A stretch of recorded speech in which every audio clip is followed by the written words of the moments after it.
The following contest is scheduled for one fall and is for the Women's Championship. Here is our opening contest. Here comes the challenger, the Royal Rumble winner, Hannah.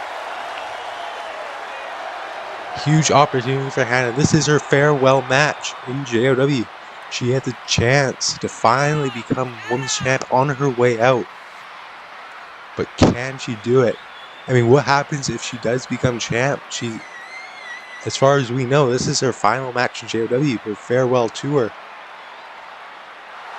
We might be kicking off Born for Glory, the most super pay-per-view of all JOW history, with a new women's champion who is leaving the company. Either way, it's been a great career for Hannah. And if you're Hannah, you want to keep that undefeated record going, that 6-0 record, becoming women's champ right here.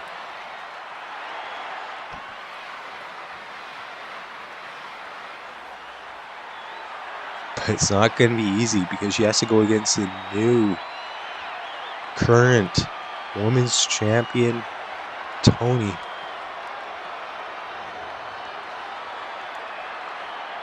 Tony won that title by proving she's the best in the women's division at this point in time. And now she wants to keep that. She wants to make sure she still is. I mean, she debuted in the Royal Rumble match only a few months ago, back in January.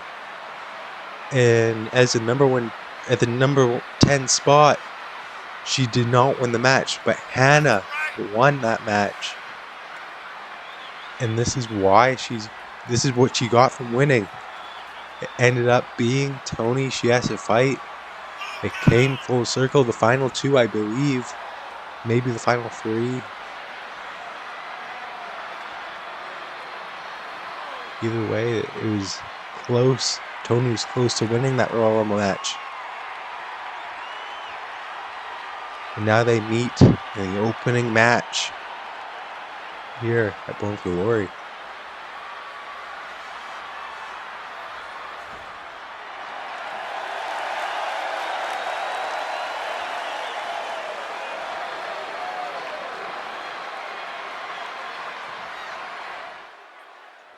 The first of many title matches tonight. The JOW Women's Championship will be on the line.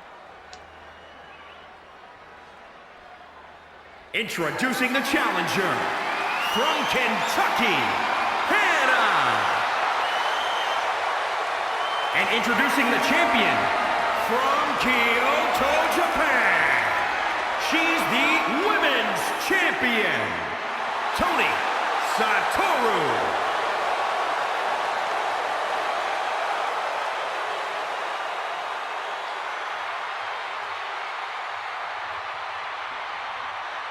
Satoru hands over the title. Hannah takes one look at it. One of these women will walk out women's champ. The other, empty-handed, but we've been waiting for this match, and it's time. And straight off the gates, it seems like Tony's saying like the upper hand. And going to the top rope now. And Hannah just dodged that. That would have been an early big hitting move if Tony had hit that.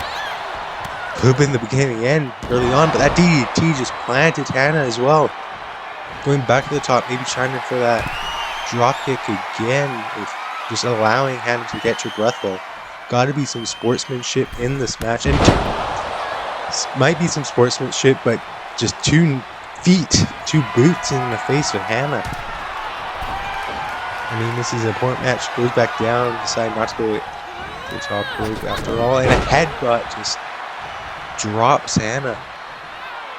Not a great start for the Royal Rumble winner. Another one of those DDTs. I'm going for a win right here. Is this enough? Hannah's out at one. Now just fists to the face, just punching the forehead of Hannah. The dome. Went for that leg drop, but Hannah, seeing it coming, just ducked up, and Tony couldn't do anything. Set to sit down on the mat. Trying to break that elbow, that arm, is Tony. Maybe looking for that knee. Nope. Hannah dropped it, gave it a little slap, and a punch to the face. This is Hannah's shot to get in this match. She can become women's champ. And just push it up and then sit down, power bomb. Looking to lock in some sort of a submission here. Got the legs trapped. Is this enough? She's got the arms gripped as well. Tony cannot reach for the ropes, but just able to turn the momentum around. Hannah lets go, and now just some strikes, and Hannah catches the leg.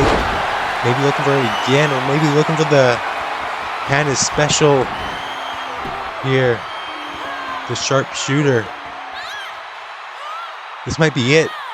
If Tony can't reach that bottom rope, she's just working on those legs, but instead flips it around, gets some momentum, and just pushes off Hannah, and a headbutt now. Now looking for a submission of her own. Hannah may be too close to the rope, so Hannah might have the advantage of the submission game. Not any discredit to Tony, but as we just seen there, Hannah's been doing this for a long time. You can't count out a veteran. She's not going to make those mistakes of being too close to the rope. She's been doing this for years. And now on the outside, this is going to get even more physical.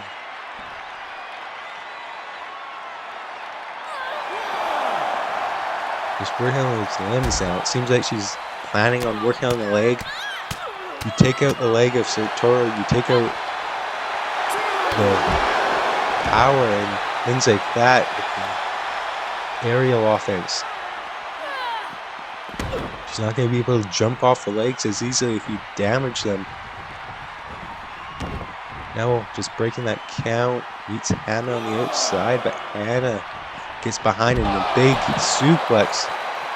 Almost got on the stairs, but the floor is not much better. Into the apron head first goes Tony, and Hannah back in the ring. She says she wants to do this inside the ring. Gives her some space, but maybe not. Tricked her to give her space, but this is a high-level match. You can't let your opponent get any opportunities to catch your breath. Boot to the face. And was looking for that clothesline. That would have been it if she connected. That is her finishing maneuver. She has won many matches for that, but instead Tony gets that stunner, looking for the pin. 1, 2. No, Tony out at 2. Alright, sorry, Hannah out at 2. And now Tony is just looking to sit. And they get her back to her feet. Just sitting on the face, and now looking again for that huge stunner. 1, 2, 3, and that is enough to retain the championship.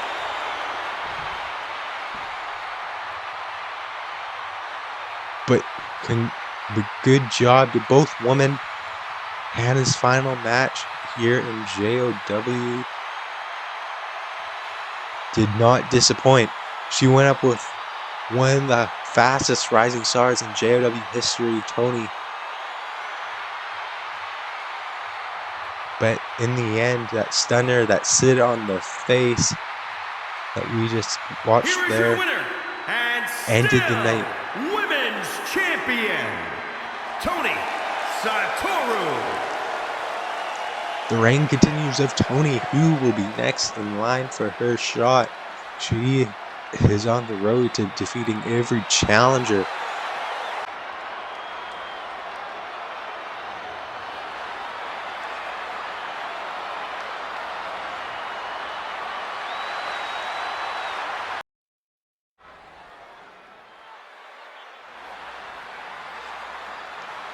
It is time for the Glory Royal, the annual Glory Royal for the men's The division. following contest is an 8-man battle royal and is for the Men's Classic Championship. Making his way to the ring from Warner Robins, Georgia, weighing in at 230 pounds, Daniel Holmes.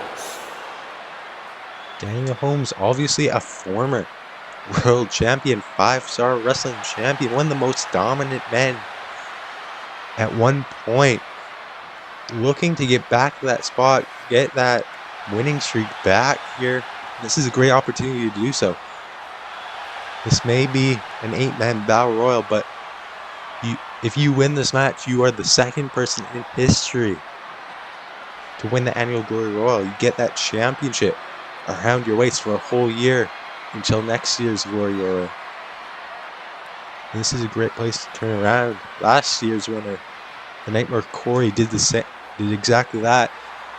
Turned around his career, really gave him a boost. From Toronto, Ontario, Canada, weighing in at 242 pounds, Sean Derrick. Sexy John. What am I saying? Sexy Sean Dexter is here.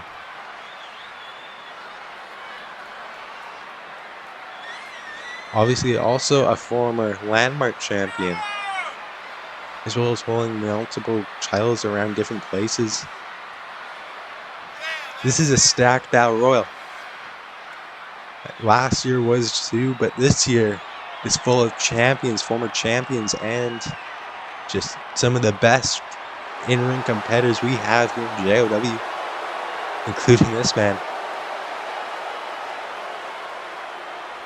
If he could win this match, it would mean the winner of this match will also be given a title match next month at Rise Above Rebel, our next pay-per-view.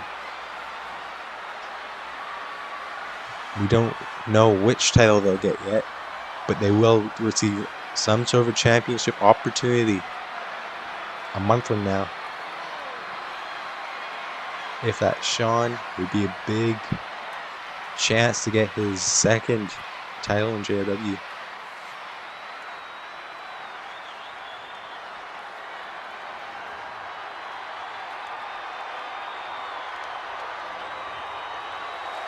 And from Philadelphia, Pennsylvania, weighing in at 225 pounds, Matthew Williams. Matthew Williams, the former world champion. He won last year's Born for Glory main event. Now, in the second match of the night, that is not a demotion, because this is still a huge match. This is still a huge opportunity. If he can win this match, he might be able to get another championship around his waist a month from now at Rise Above Rumble.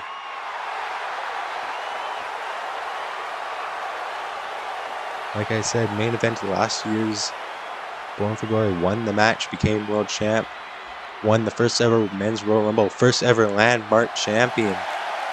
It's been a great career for Matthew Williams, one of the OG members of JOW. And now 100 episodes in, looking for this big win here.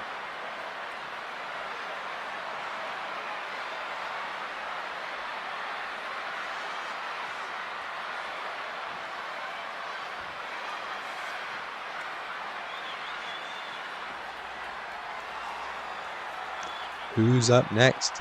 It's JOW. It's KJ. From North Dakota, weighing in at 172 pounds, KJ. This is my unbiased choice to win this match. KJ has proved everyone wrong in his career here in JOW. And episode 100 would be a great place to beat 7 other men. I mean, he may not be the biggest guy in this match, but he is one of the most agile. And you may argue that that doesn't matter in this type of match, but I would say it does, because you've got to be you got to be one of the faster guys in the match. You got to keep your stamina up throughout if you're going to throw 8 other people out of the ring. Obviously, there's great risk with going off the top rope in this match, but there's also great reward if it's done right. KJ, a former tag team and Landmark champion, looking to add something else to his record tonight.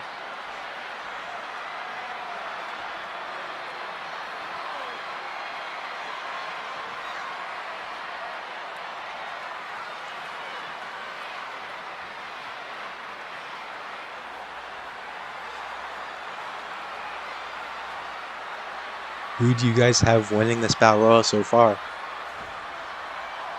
Does KJ have a shot? Does Sean Dexter get his name back in the title picture, or does this man from Pittsburgh, Pennsylvania, weighing in at 218 pounds,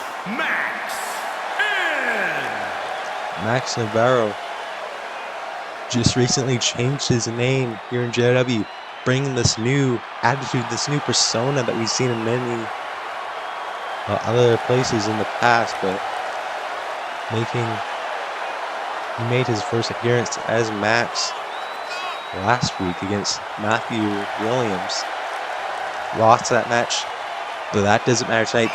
The lights are bright, and when the lights are bright, Max Navarro competes to the best of his ability. He's the best man in that ring, the most agile man in that ring. Former Landmark champion, the man who beat Matthew for that gold.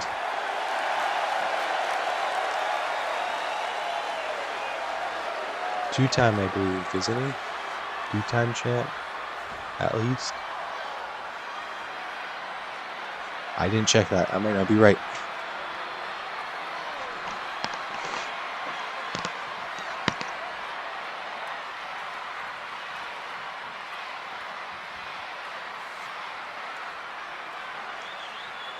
It's already a stacked up match, but we aren't done yet. There's more people coming to the ring. Who is next? And from Columbia, South Carolina, weighing in at 274 pounds, Brian Azrael.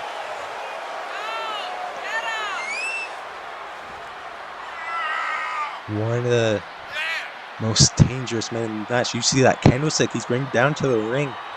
He's sending a message to everyone right here, just warning everyone of what he's capable of. This is his season debut.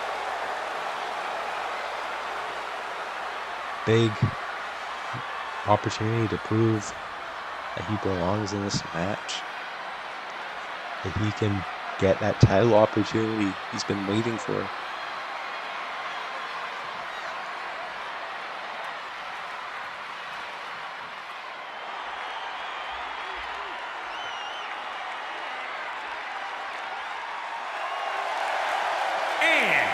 From New York, weighing in at 163 pounds, Luke.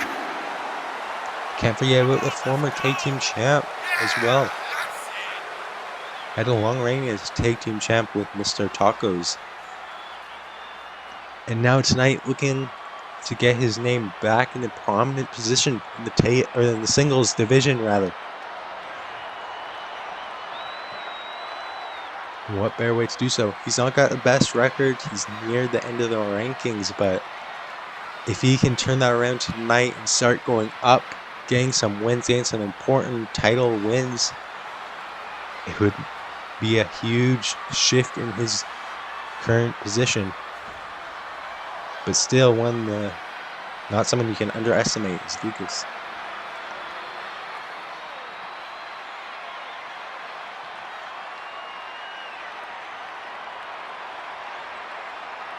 And finally, I believe this is number 8. It is the former world championship champion. Everyone's in the ring. Here we go. Big moonsault out of the gates from Ozzy.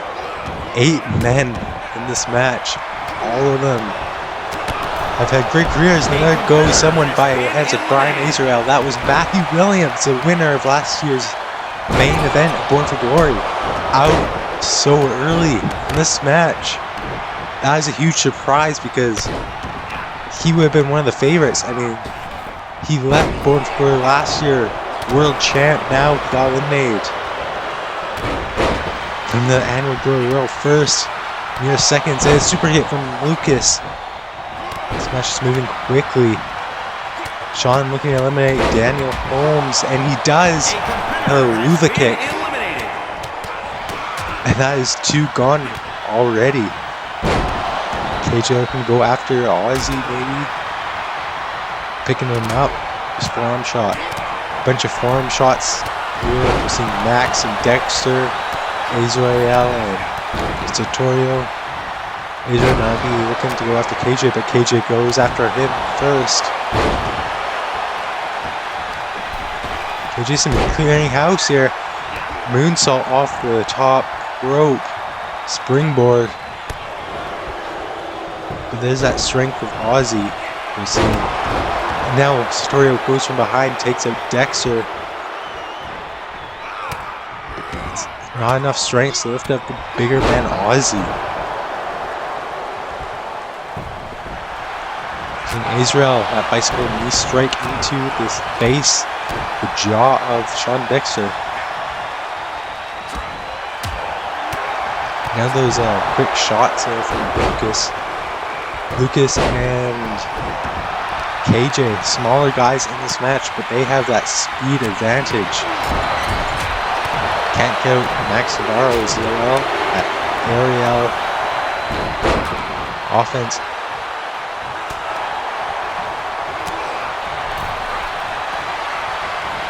Now is KJ going to eliminate Max? A competitor has been eliminated. Like I said, using that aerial, high-flying, high-risk offense to his advantage and just eliminate Max. That means we're down to the final 5 in this one. Who will leave? Who do you guys got winning? It's still a hard one to choose. Max seems to be wanting to slowly walk to the back. Very slowly. Some would say he's not even moving, but there goes Brian. Lucas almost had Ozzy out, but didn't even budge with that super kick there. But Max just soaking up that spotlight. It seems like he's getting the Born for Glory lights as long as he can. So we're missing Ozzy. Another moonsault. A running back foot.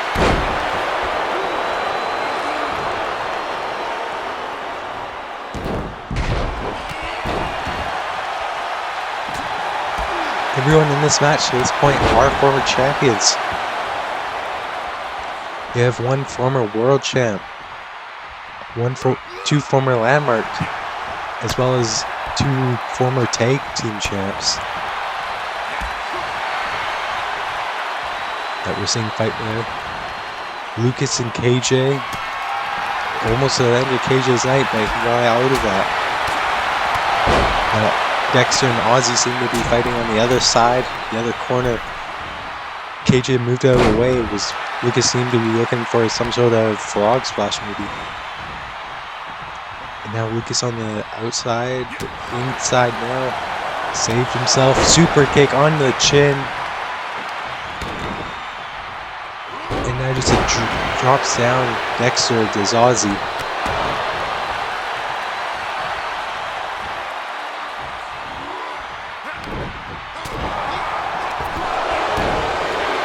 Lucas going after the legs. You get rid of the legs, you get rid of KJ. A competitor has been eliminated. We have 3 left. Lucas, Satorio, Sean Dexter, and Ozzy remain. One of them will earn themselves a future title opportunity in the next little while. Obviously, last year's winner, the Nightmare Corey, went on to have a successful year until he got released, but he almost became that 5-star wrestling champion. I believe he got that opportunity from this match last year, came up short, but whoever wins tonight may be able to do it, may be able to get a title off of this match.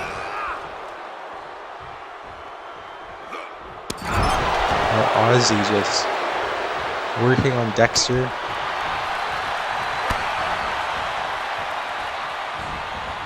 Just spinning him by the neck. He just spun him around. Ozzy's got to be dizzy now, but no. He's got enough left in him. He's seeing clearly enough to throw these jabs, throw these elbows.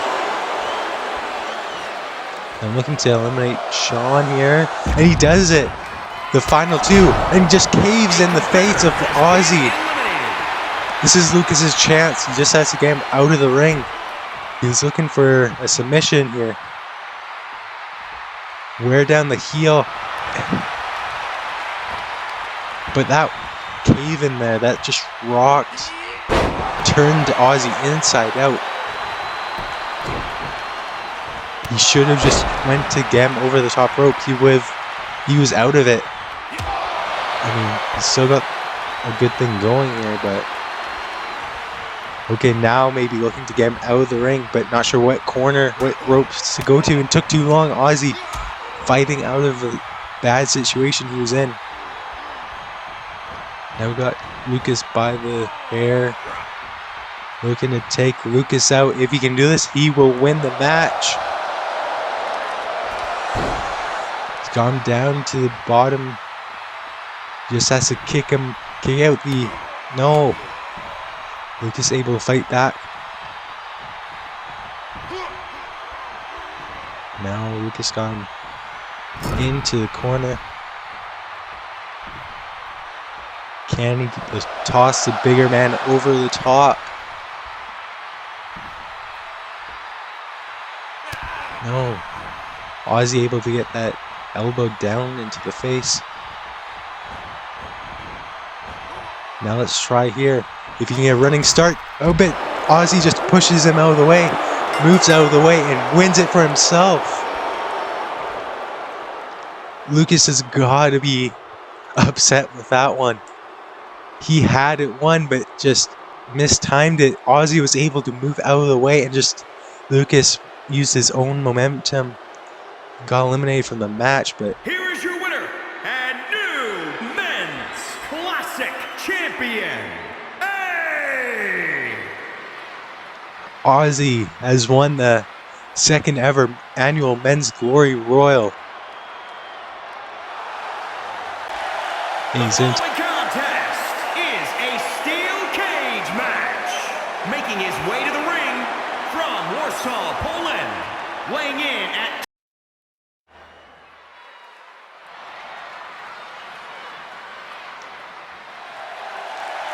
the following contest is a steel cage match. Making his way to the ring from Warsaw, Poland, weighing in at 275 pounds, the Dragon Guy, James Rage. James Rage here looking to get a pinfall, the second pinfall in a row against the King here tonight. He's on the road, he's on the path to great things. If he can keep beating the world champions, former world champions, some of the best people in JOW. But it's going to be tough. This is the biggest stage we have. And he's going against the biggest guy we have. The biggest name, the biggest Grand Slam champ, the only Grand Slam champ in JOW history, King Ninja.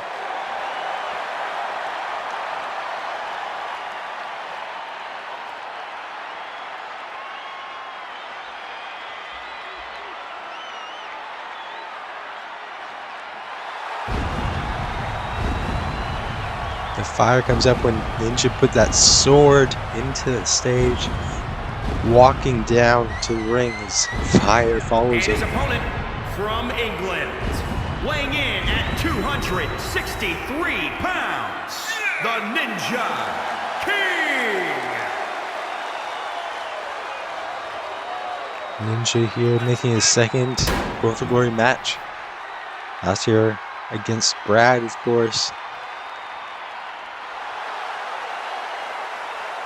James Rage was able to pin King Ninja just last week in a tag team match, as well as being able to pin his partner Architect a few weeks ago in a singles match. If he can beat Ninja again one-on-one here in a steel cage, there will be no distractions, there will be no Architect, there will be no anyone else, there will be no backlist. This is just going to be a one-on-one fight. There's no weapons. This is just in the cage. And off the gates, Rage striking. I mean, Rage has some experience in the cage. Obviously, for CXW, they spend a lot of time in the cage once in a while. The octagon. And now just tossing around Ninja, powering around.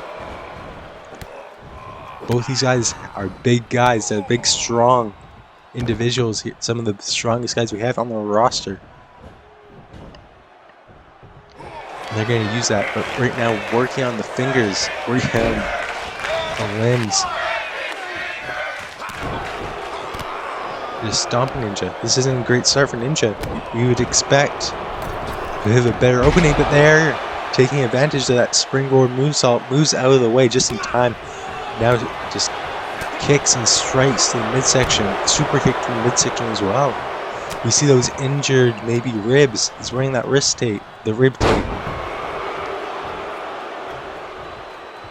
That's got to be something he's aiming for. We know King Ninja is the kind of guy to use that kind of thing.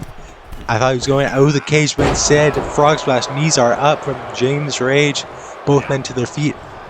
And now a suplex. No. King Ninja was able to get out of there. Rage was maybe looking to show off his strength with a vertical stance there, but Ninja took advantage, able to slide.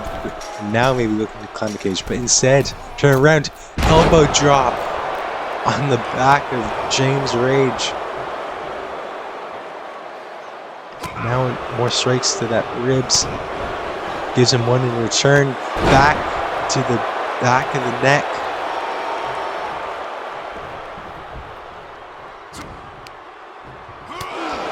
Ninja is undefeated at Born for Glory. He faced Brad last year, won that match.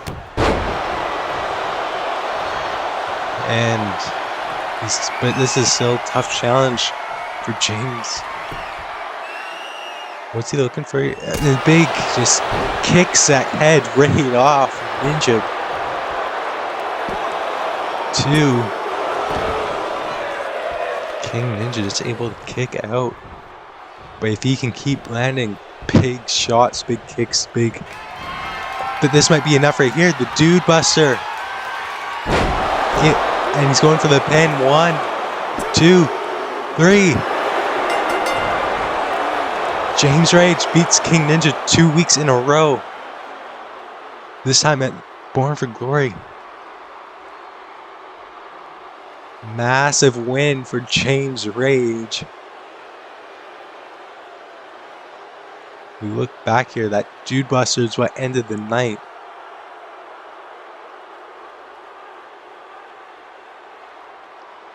Here is your winner, the Dragon Guy, James Rage. That Dragon Buster just took out any breath, any momentum left in King Ninja after that kick, after everything else we've seen. And James Rage has won the steel cage match.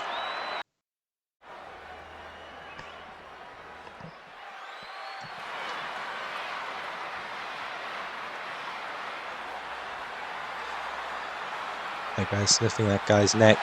But it's time for the tag titles. The following contest is a tag team tables, ladders, and chairs match and is for the Tag Team Championship.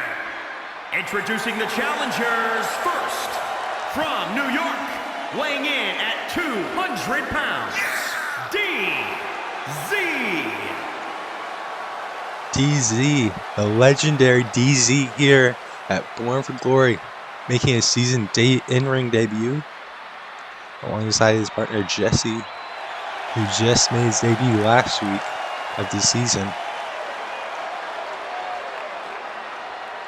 This is a TLC match. That is going to change how this one goes drastically, because someone like DZ is so experienced in every kind of match, whereas Ryan and Mark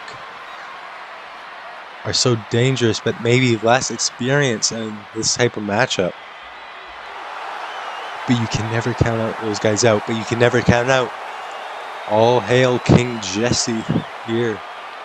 From Florida, weighing in at 252 pounds, Jesse. Jesse able to pin Mark Ramirez last week.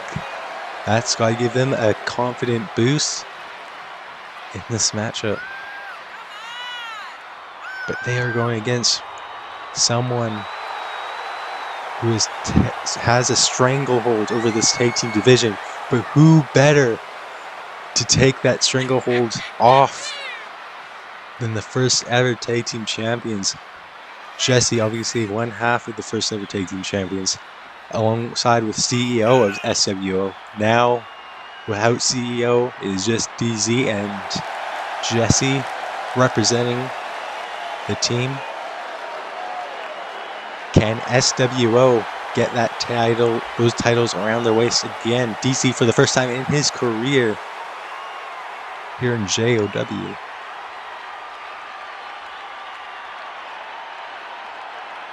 It would be a big opportunity to get Jesse those titles around the waist once again here at our biggest stage.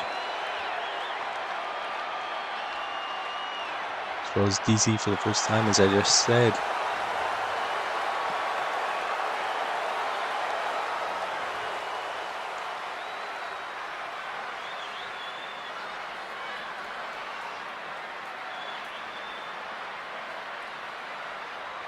And here come their opponents, the reigning, defending tag team And introducing the champions, first, from Mount Everett, Washington, weighing in at 265 pounds. He is one half of the Tag Team Champions, Mark Ramirez.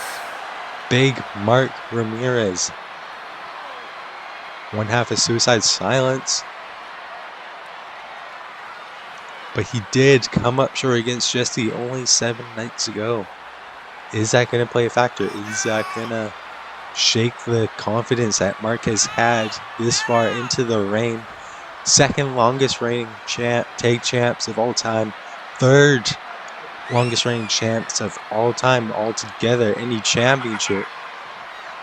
They're looking, if they can win tonight, they will pass Law and Order as the longest reigning tag team champions. They only need another week.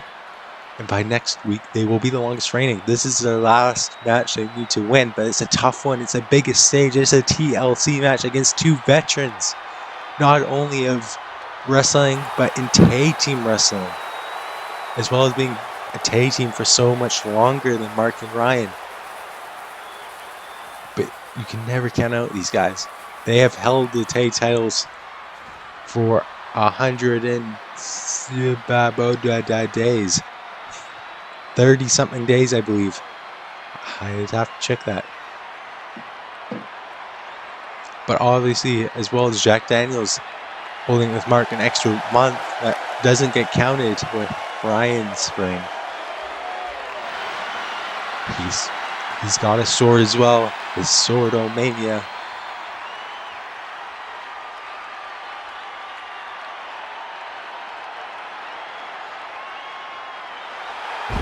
And we got the pyro.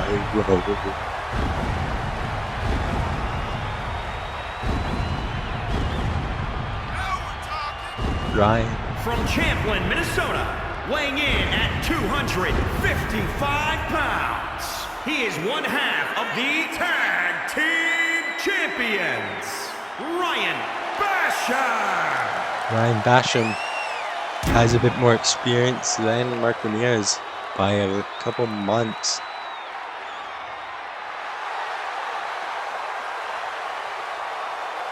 Very gifted in the ring, as well as experienced tag team wrestler, as not only with Mark, but also when Jack Daniels had that faction of his own, he was a part of it. Left JOW for a while, but came back to team with Mark Ramirez, winning the tag titles. Well, he got handed it from Jack. And Jack went on to the singles division. That may pay off right here tonight as Jack gets a title opportunity in the Landmark Championship against Liam Robinson. But for now, it's a tag title match. It's a TLC match. And straight off the gates, Ryan just going off the springboard, but it didn't really pay off for him. Mark just slamming down Jesse. This is going to be a chaotic start. But Jesse and Mark out to the outside, maybe was looking for that ladder, get this done early. When DZ joins him, maybe he's going to get that ladder. Ryan just baited him. Little jump scare.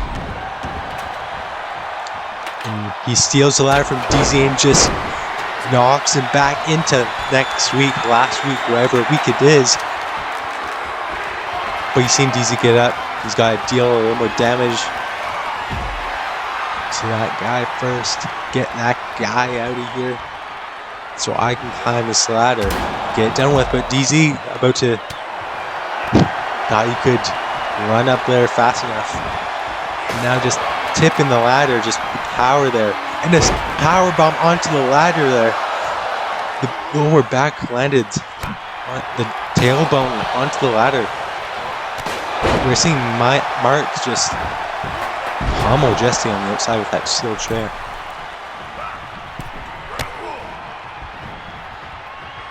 Mark just into the...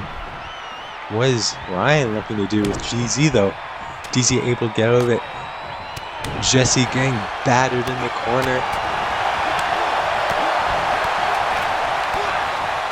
Jesse able to come back though, striking his way out of that. SWO seem to be in control. Jesse with a big DDT onto Mark Ramirez. DZ just slamming his way around. Big form shot, but reverse, able to catch it, and now snapping the fingers to ZZ. Forearm to the back, into the rope, and now big German into the ladder. Goes Jesse, but back to his feet. That is the strength. That is like the street fight mentality. Jesse's allowed to take a whole lot of damage. Now DZ trying to push that ladder back in the ring so he can grab it. Maybe gonna try going up. But seems Ryan gets back up. Ladder to the face. Jesse's got that table on the outside. It's all kicking off here. Ryan Basham to the top.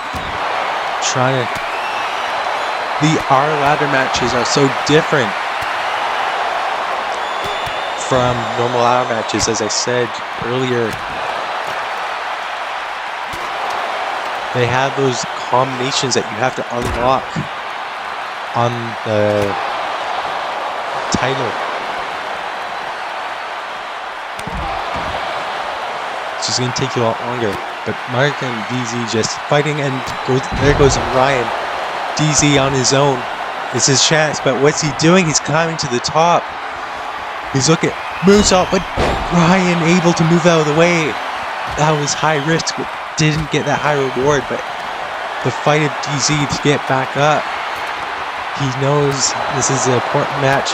His first title in a JOW ring if he can win. But there goes the ladder of DZ.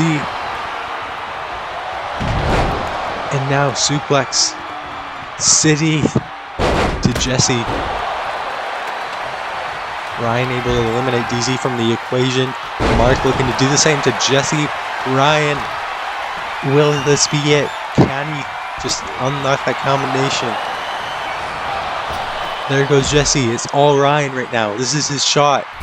He's just got to get that tail off. Mark sees Jesse stirring. Got to go deal. Make sure he can stay out of it.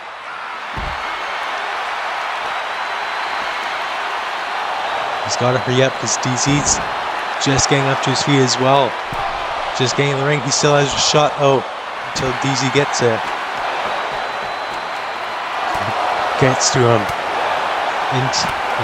Don't punch to the ribs. Ryan just has to let go. Face first into the ladder there. It's not going to feel good. Now off the ladder back to the ring. Ryan's in good position once again, but he's decided to do a DZ and go to the top, but DZ moves this time. DZ says, you want to move from me, I'll move from you.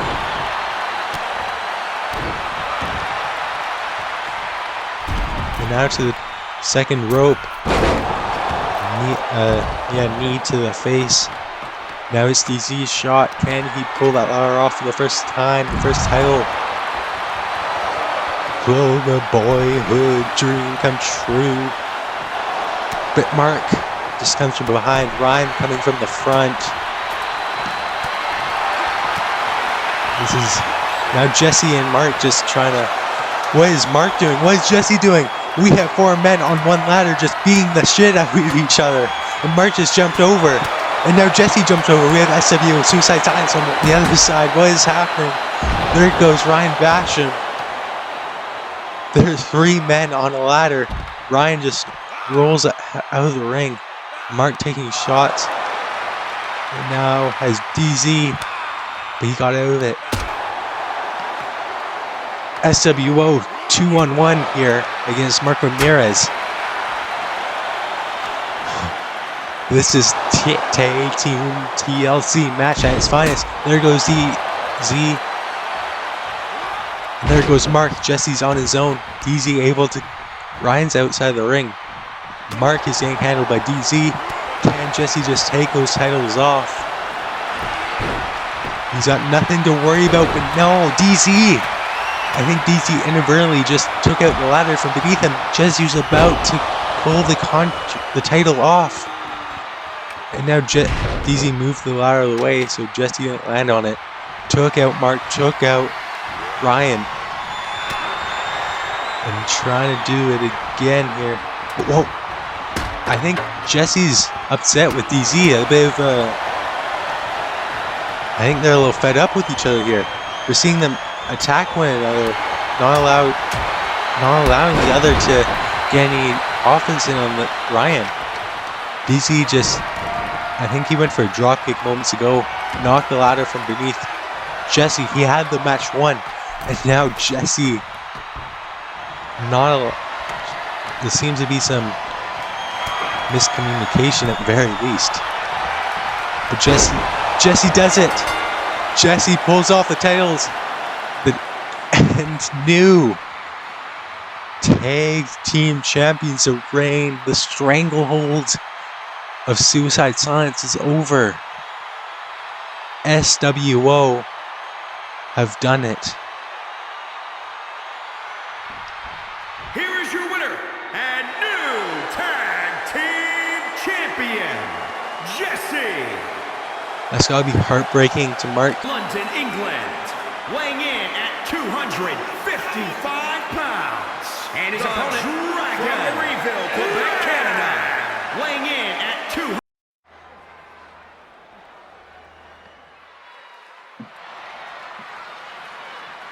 It's time for our next match. Here comes the Dragon Son Brad.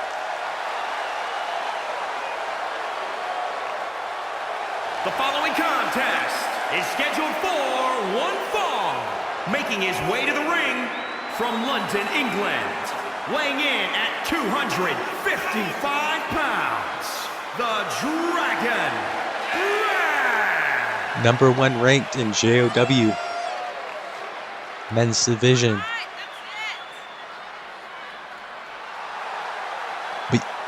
And if he can win tonight, he will earn himself a randomly selected title opportunity. Next week, the week after Born for Glory, it will be a huge episode right here next week on YouTube. I'm hoping it's going to be a big night after this big night. The show after Born for Glory is always a huge event. And Brad is here against this man, Ryan Warzone.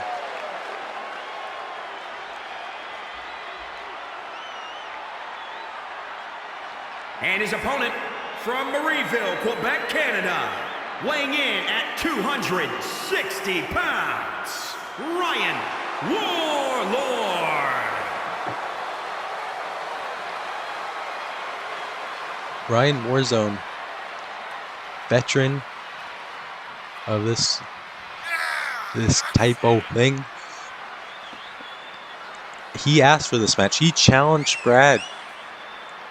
And then Brad's been wanting a title opportunity, so has Ryan for quite a while now. He wants to fill out that accomplishment record. He wants to become that Grand Slam champ, but Ryan just wants that first title in JOW. He's been here since the start. He's an OG. He is a veteran, not only of JOW, but of this community, this sport in its entirety. He has success, obviously, in CXW. He has his own promotion, SCW. Brad also restarting the great BCW. Looking for signees if you are interested. So Ryan at SCW. This is BCW, SCW going at it.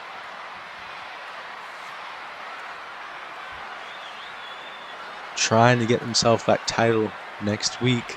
Which title will they get? We don't know yet. That rhymed. But I think Brad might have just blocked that shot or just ate it. I mean, both these guys have a lot of strength. They can take a lot of damage. We know that Ryan Warzone is a street fighter, but he asked for this to be a one-on-one normal match. He's trying to get into just putting on great matches, that is what he feels is lacking in his career. We know he is a great street fighter. We know he can deal damage with a steel chair, a kendo stick, a table, or a ladder, but he wants to prove to us that he can go one-on-one, normal rules, countouts, and this type of match. Brad moonsault. Brad trying to get his record to be 1-1 here tonight in Born for Glory.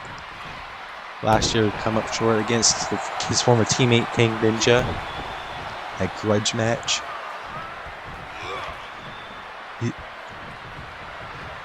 Ryan Warzone may not have the same accolades in JOW as King Ninja, but you cannot take him lightly. People always take Ryan Warzone lightly, and then he proves them wrong and he wins the match. He beats his opponent up. And now we're just seeing Warzone coup de grace. Maybe looking for two in a row. Stomp straight to the chest there. That's going to take a lot of damage out of Brad. And now just a diving DDT. That might be it if he goes for the pin, but he's not. Instead, deciding to work on the arm, it seems like. Going down the neck. Just kicking out the thigh, the leg.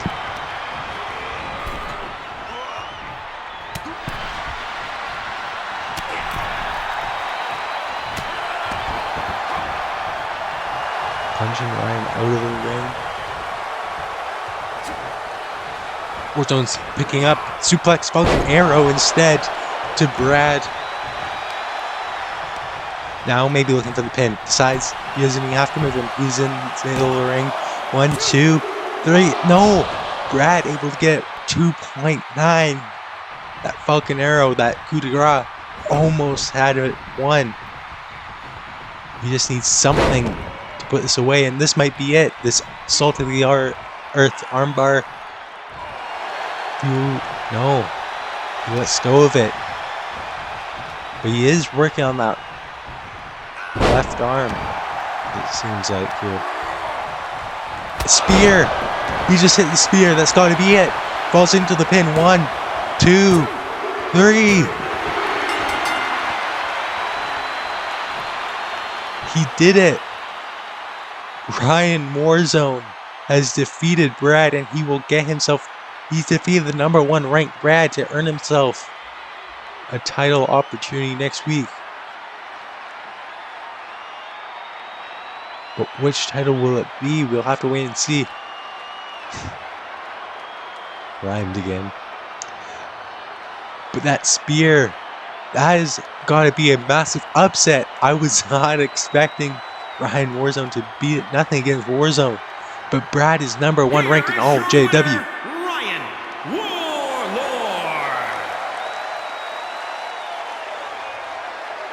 Ryan Warzone does it here tonight. The curse of Born for Glory for Brad continues.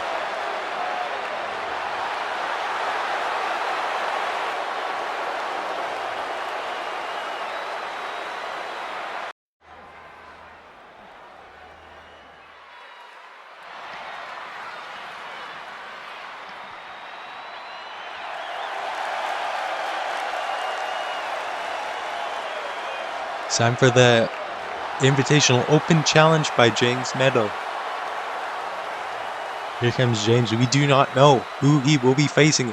Tell me in the chat who will open. The following contest who will accept the Open Challenge. A no-holds-barred match. Making his way to the ring from Minneapolis, Minnesota, weighing in at 225 pounds, James Malcolm. James Meadow.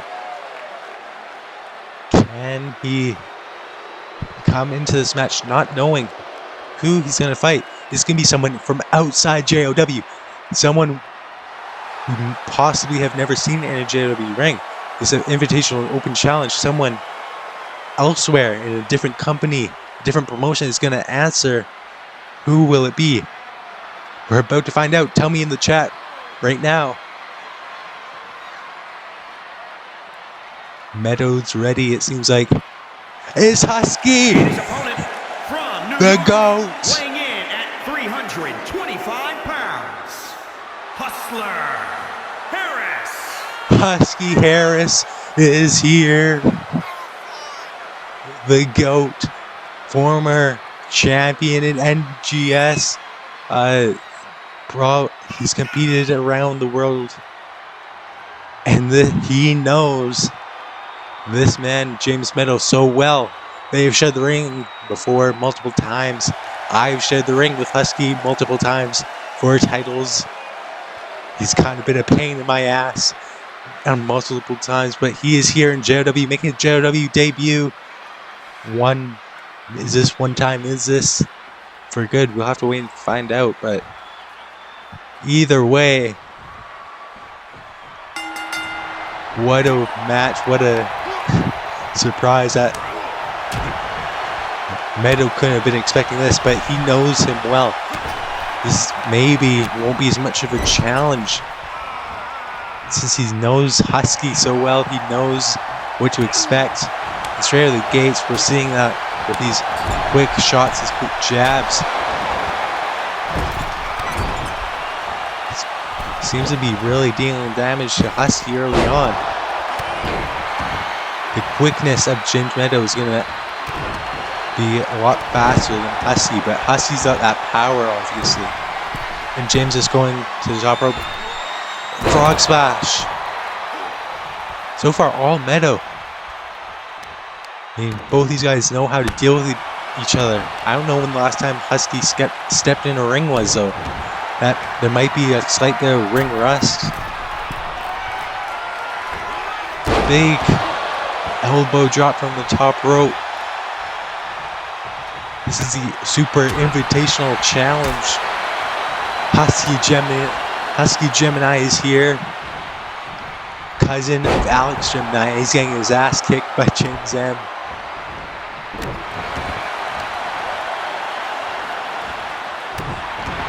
We're getting big. No, knees were up. This is his chance to get into the match. Gone from behind, just lifting him up. There's that power of Husky. This is a husk of Husky Harris. Gemini, not Harris. But we're seeing these repeated kicks that we've seen in his match last week. Is KJ. Busted open KJ last week. And it ended up giving him the win. Giving that climb to the ranking. I think Husky's been busted open here. He's like trouble in paradise-like kicks, just repeated over and over again. Showing off that agility, Meadow holds. Not anymore. Crossbody from Husky. Planting Meadow. Now just standing above him. Going for the pin here. 1, 2. Almost. Might have just wasted that extra second just posing there. Standing above him. Figuring out what to do. He was going for the finishing touch right there. Looking to put it away, but Meadow fighting back. Shots to the back here. Climbing to the top rope. Maybe just slaying Husky to his feet, it looks like. Maybe change his mind. He's going to go for something different. Got to think on the fly. If you're James Meadow. And again, that time a bit more offense, a bit more twerk. 1, 2, 3. James M. Who's almost one-sided offense the whole match. He got that final Trouble in Paradise kick with a bit more spin, a bit more speed to it. Puts it away, but Husky almost had it. Winner, James Malcolm. Big win to continue climbing those rankings for James Meadow.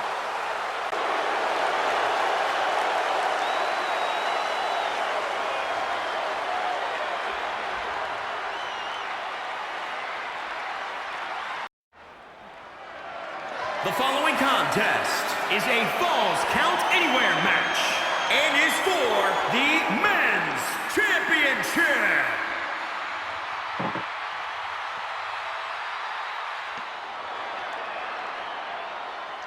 Here we go. This Falls Count Anywhere match. This is the halfway point of Born for Glory. We've got, I believe this is our challenger. He's sporting that Batman attire. He's here. He's in his gear. He's ready to take the Landmark Championship from Liam Robinson. This match has been quite a while in the making. I think these two have some somewhat respect for one another in the blacklist, but tonight they are opponents there against each other. Daniels looking for his first singles title in JOW.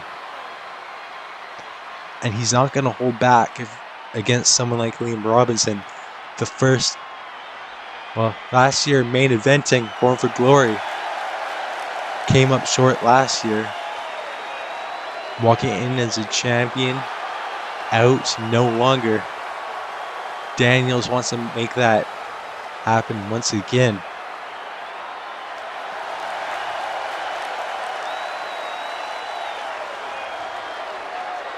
We've seen Daniels on that chair, making his grand entrance here at Born for Glory. His first Born for Glory for Jack Daniels, if I'm not incorrect. But Jackson has definitely had a big part of JOW this past year. He's more than earned this Landmark Championship opportunity over the past couple months. Since giving up his tag title. His boys, Mark and Ryan, came up short earlier in the night. Hopefully that doesn't play a major factor in the confidence. He's got to be focused on Liam Robinson tonight.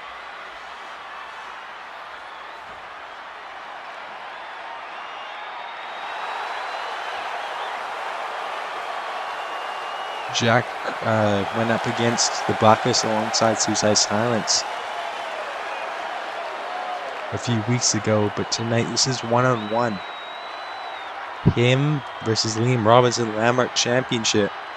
This is a big opportunity for both sides.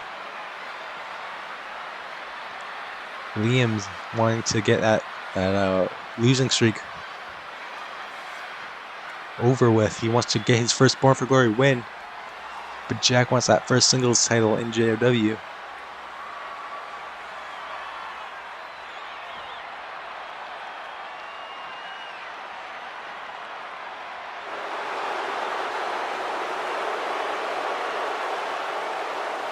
Here's the champion.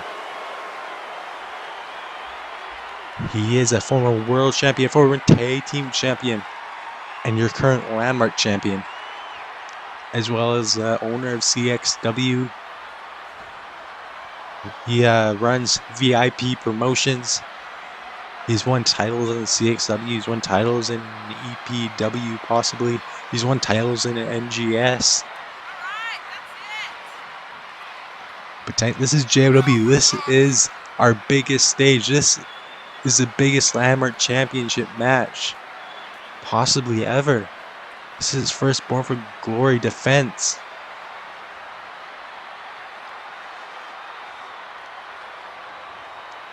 Obviously that newly designed championship, Liam holding it close. He knows how this works. He knows this might be the last time he gets to hold it. But he knows if he has things his way, he'll have a lot longer reign with that title right there. But this is a very different Liam Robinson that we seen last year here at Born for Glory in the main event. He's refocused. He's got his vision. He wants his success. He wants to keep that Landmark Championship. Introducing the challenger from Hollywood, California, weighing in at 343 pounds, Jackson Daniels.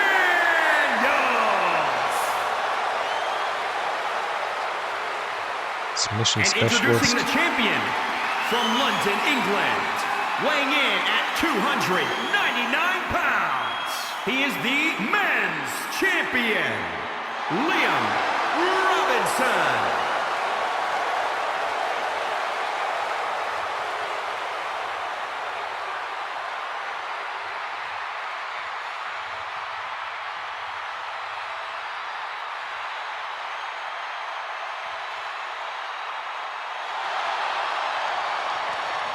Big time matchup right here. Two of JW's biggest guys. Jackson's been putting on a lot of muscle on him in the past few months, but so has Liam Robinson. Jackson has a height advantage and the agility advantage that we've seen right there. But we know this is a Falls Count Anywhere match. Liam has that advantage in terms of the match. If I were Jackson, I would try to keep this inside the ring as much as possible. As Liam has been doing this a long time. He's been doing the death match, street fight sort of thing for so long. Whereas Jackson is more that in-ring technical submission style in certain aspects anyway. I'm not saying he can't go on the outside. He can do a lot of damage out there. But Liam has all that experience, and here is what we're seeing right now. these chops to the chest plate of the Batman, the Daniels. But now we're seeing that striking back. Pretty evenly matched. I mean, strike to strikes here. Both getting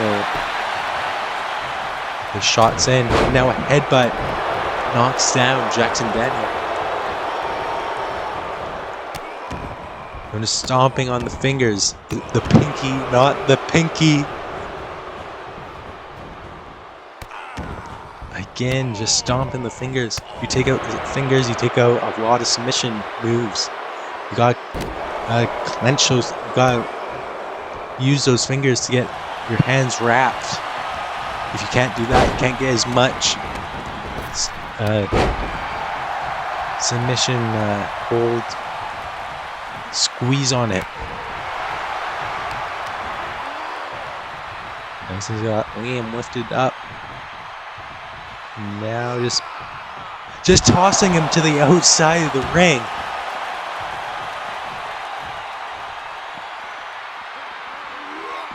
Now going back in, just toss him in, toss him out. Jackson's gonna show Liam Robinson what it's all about, but maybe not. He's going for the paradigm shift. 1. This is how we win titles in the past. 1, 2. No. That was Liam Robinson, one of his best moves. And but Jackson just able to stay in it. Went for the spear. That is Liam Robinson's best move, but he ducks it. He knows that move too well. He's not going to beat Liam with one of his own moves. Now kick to the midsection. Tripping Liam Robinson, maybe looking for this submission. Able to lock it in, but he is pretty close to the ropes. Liam Robinson just has to lift up, but it's going to be hard with the big body mass of Jackson. But he let go. But I don't know if Liam has anything left. That might be it. He might be out. 1, 2, 3. He is. Liam Robinson, we know, is never going to tap, but he might have just been unconscious there. And he just couldn't get his shoulder up to the 3. He was just laying there. But that means we have a new landmark champion by the name of Jackson Daniel.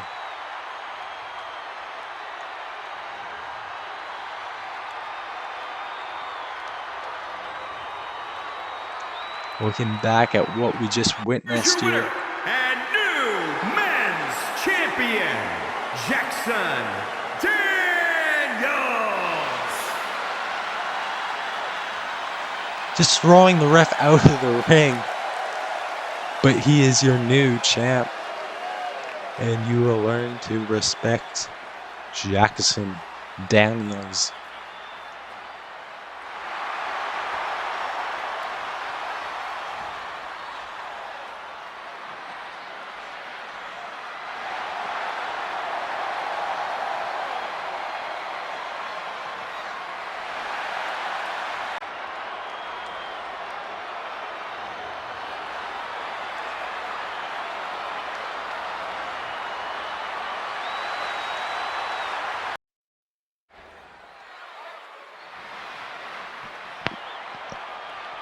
It's time for your women's annual Glory Royal right now.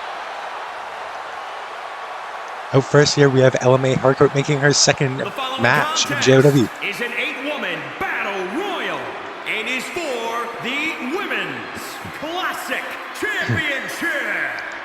Introducing the challenger from England, Eli May. Ella coming from exhibition making her second match in JOW. Her first match was in the Royal Rumble match. Since then, she has been a manager for Valiant Flame, for example. Currently down in exhibition, looking to make her a name for herself in the ring.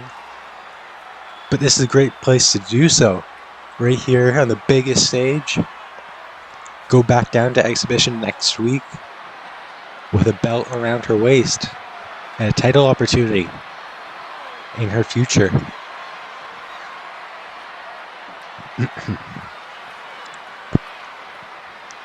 Obviously, the exhibition locker room will be getting From Salt Lake titles. City, Utah, Bad Attitude Bell. Hey! Bill Lockjaw here, bringing that technical ability into this battle royal. But like I was saying, the exhibition locker room will be getting their own championship, the exhibition men's world championship, as well as the women's. So if you win this match, you will be putting your name in the spot for that women's title. Possibly the inaugural women's title match.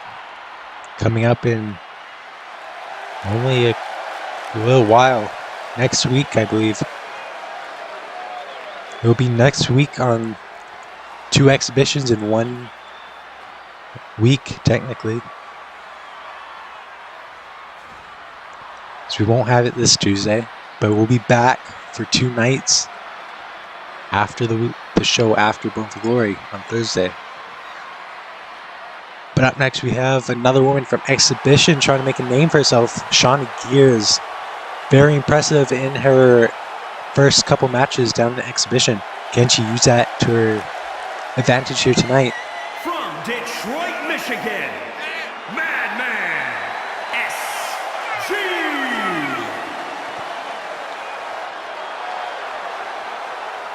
As you can see by just looking at her face, she is not afraid of the fight. She will throw hands with pretty much anyone and everyone in this match, no matter what roster they're coming from.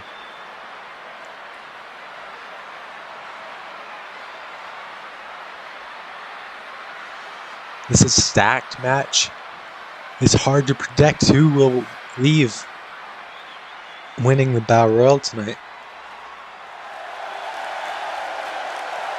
But it could be this woman right here, Brandy Ryder, returning to the main roster. California, the Legend Killer. Brandy bringing her bike down to the ring. She likes to come to the ring in style. She is here to make not only a further name for herself, but that first championship around her waist, putting her name in the record books here in JOW would be a huge accomplishment to do right here tonight at Born for Glory 2.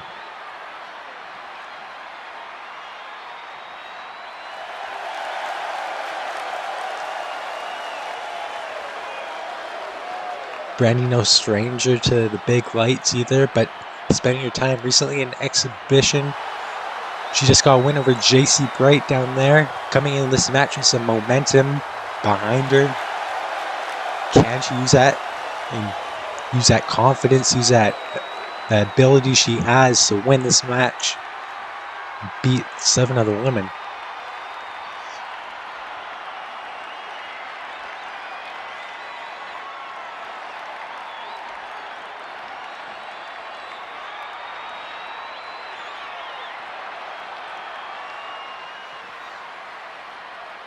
You cannot forget about this woman coming down the ring next. Elizabeth Griffin, former women's champion. Washington, Elizabeth Griffin. She's got to be one of the favorites going into this match. Former women's champion, one of the most dominant women in JW history, as well as CXW. Picking at her ear now and flicking it into the audience.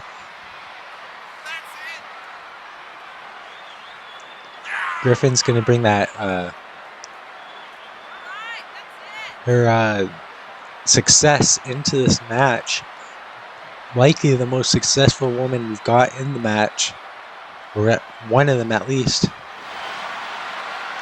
Not only in JW but CXW as well. As pretty much anywhere Elizabeth Griffin wants to go, she will win gold.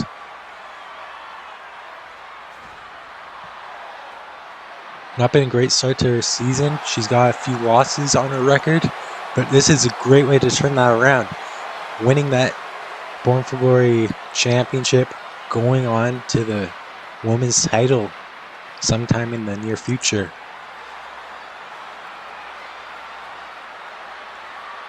As Tony, we've seen that match recently. It was a great match, but if the title's on the line, it's just going to be that much better.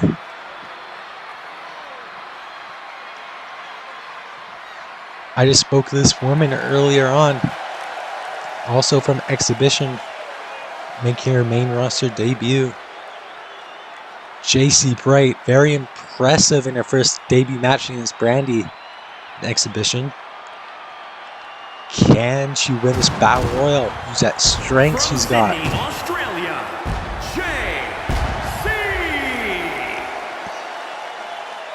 JC Bright also just trying to get that name made here in JOW.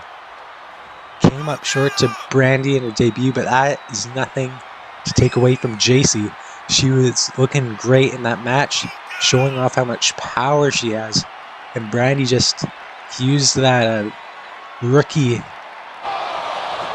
JC hasn't been in the ring as long as Brandy, and Brandy took advantage of it. Ended up taking the pin. But in this match, pins do not matter. It's all about throwing the other person above the rope.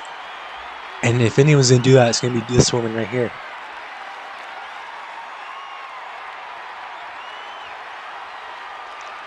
If I had to guess, I would say JC is going to be a future women's champion, either in Exhibition or on the main roster, or both. Sometime down the line. We'll have to wait and see.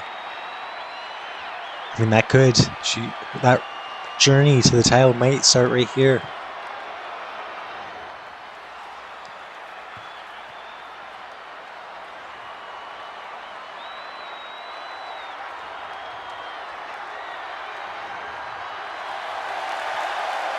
And here we see Natasha, formerly a part of Diecast, now going at it on her own.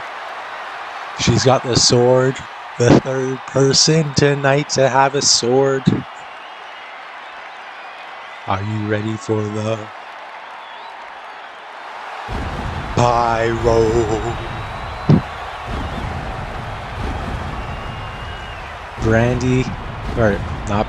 Natasha. From New York, Soul Man, Natalie H. Natasha she had that match against Hannah just last week. Came up short to the undefeated record of 2022. Number 1 ranked altogether, Hannah. Can she redeem that loss right here tonight in her second match of the season? Obviously very impressive in her past season. This is a new year. This is a new season. This is a new everything for Natasha. This is her opportunity to really get to the top. She's been close, but needs that one win. She's just that one win away from being the main event.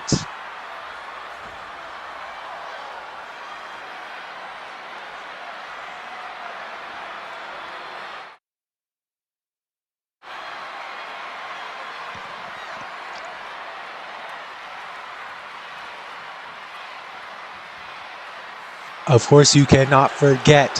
From New York, she's the Women's Classic Champion, the Queen, Lisa V. Bow down to the Queen, your current Born for Glory Annual Glory Women's Champion. Won it last year, looking to win it again. If she can do so, she may finally be able to get that women's title back around the Queen's waist, back on the throne of relevancy, back on the Vega bloodline's shoulders.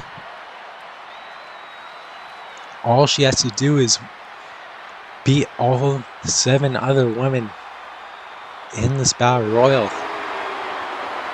I said earlier, Elizabeth won the most successful woman in this match, but this has to be the other.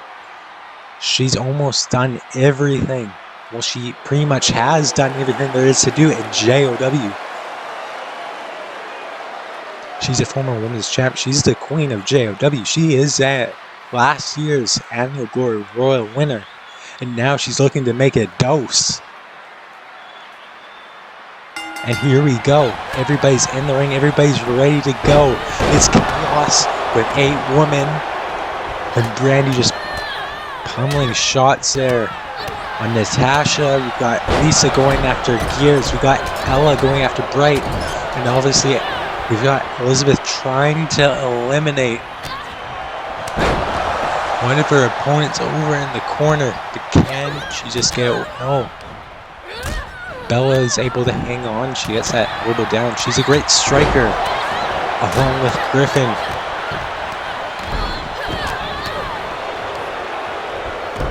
Here's Griffin. Just ass to the face.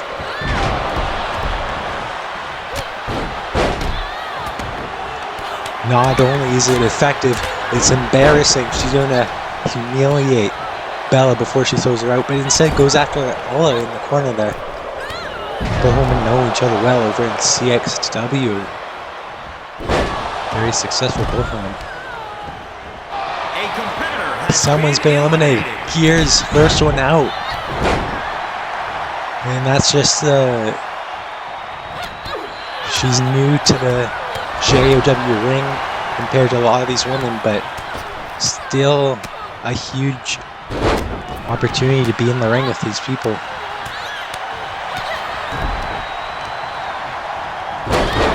Nice leg drop there from Bright.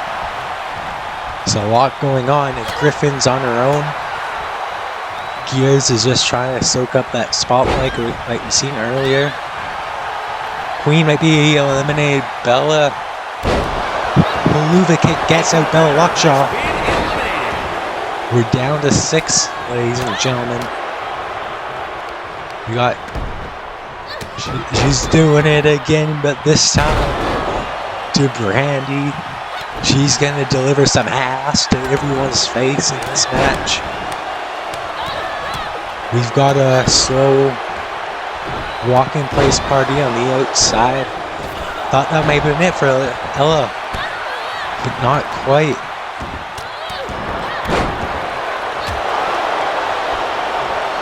Seems like everybody's just trying to figure out who to go after. Where the strategy. Big drop kick from Brandy Ryder. Right over top 2 women, and a headbutt just drops her twice now. It might be it for Elizabeth, but she got out of it. Powering up the big JC Bright. Probably the most powerful in this match just by looking at the field. But there's from behind Ella May Hardcore. Tried to send Brandy, but didn't even feel it.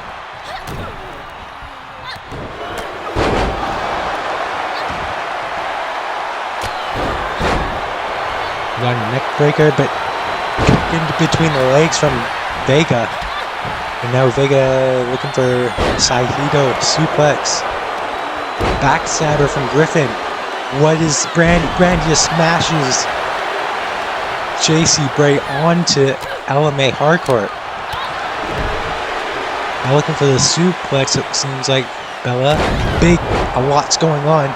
But look at the strength of Brandy Ryder in the corner. These women just fought last week on Exhibit. Vega's in a bad spot. Can she hold on? Just able to hold on that top rope and saved herself. Brandy now trying to eliminate Natasha. Not in a great position is Natasha. Griffin. She's gonna deliver some ass to the face of JC Bright now. Miss that headbutt.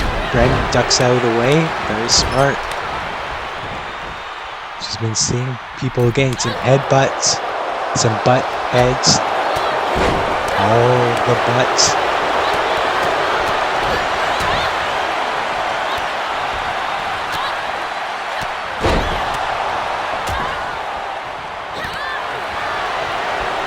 Now it seems like lifting up. Natasha just driving it down. Griffin just said nah. To that drop kick of Brandy Ryder. But Brandy getting back into it. And what is Jason Bright trying to do? Just repeat clotheslines there. And look at the strikes of Lisa Vega. Now going after Bright herself. That seems to be a strategy with a lot of these women, just not focusing on one individual, going after the entire field. And the super kick, there goes Brandy Ryder. What a Falconera, what a, look at this from Lisa. He's driving her around, working on that neck and the face and everything. That strike, just that forearm smash, knocked down Lisa Vega. Now Ellie going after her. Now we got, that might be it for, no, just, that wasn't enough. Tried to push her off, but not enough done to get JC out of here. Now Lisa doing back to Ella again. Picks up Ella, goes after Natasha. I was almost hit for Natasha right there. Able to just get out of the way with a neck breaker now. Lisa, for this second, able to catch her breath. And now it's Ella's turn to eat some ass from Elizabeth Griffin. What a kick right to the face of Lisa right there. And Natasha, backstabber, I think I just seen from Elizabeth.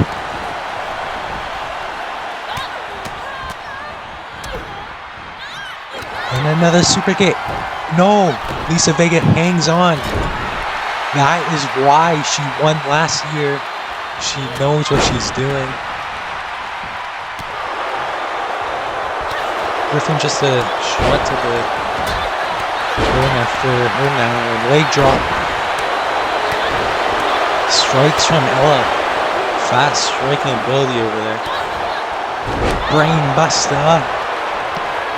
Shout out to Stalker, who just announced, our former world champ, Stalker, former Lambert champ, who announced his career may be coming to an end. Won the Gout's best of all time. And now there goes the last year's champion, last year's winner. Lisa Vega is eliminated. Survived the super kick, but didn't survive it that time. But there goes JC.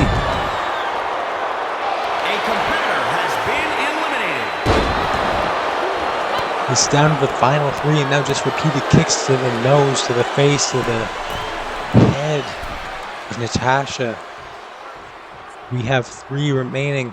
2 of these 3 are from exhibition. Then we got Elizabeth Griffin, one of the best of all time. Seeing Ella just striking Griffin there. Both women know each other so well from CXW, shared the ring. Maybe some respect there. But now, not any respect for Griffin. Both women from exhibition know who she is and what they have to do to keep her out of this. I think I said both are from exhibition. Natasha isn't. Natasha is from the main roster. Ella is the last person from exhibition in this matchup. What would the field look like if Ella were to walk out winner? What would that mean for her career? Not only her career, but for exhibition as a whole. But what a kick to the face there, from one side of the ring to the other side. Now just trying to wait for someone to get up, but Griffin baited her in, played possum a little bit. Natasha's kind of got a good opportunity here to kind of catch her breath a little bit. No need to rush back into it while you got your 2 opponents fighting it out, trying to eliminate one another. And there goes Griffin. We've got 2 left. A competitor has been eliminated. One of these 2 women are going to get the title opportunity. One of these 2 women. And it might be all over right here if she can hit the Claymore. The pendant move. She hits it. Now she just has to throw that mangled body of Ella outside the top rope. But instead she's going for something else here. What more does she have to do? She's just making sure there's no chance in hell that Ella is walking out, winning this. Now just throw her out. That's all you gotta do is... It looks like she's listening. Can she just toss her over the top? And it's all over. Natasha earns herself a future title opportunity. She has won the second ever Women's Annual Glory Royal.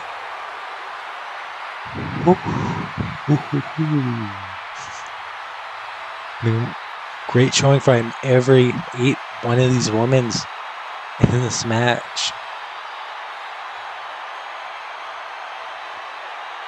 And right at the very end, Ella... Here is your winner and new Women's Classic Champion, Soul Man, Natalie H. Great job to Natasha. It's going to be interesting to see what happens next for the career of Natasha. But like I said, no shame in any of the other women tonight.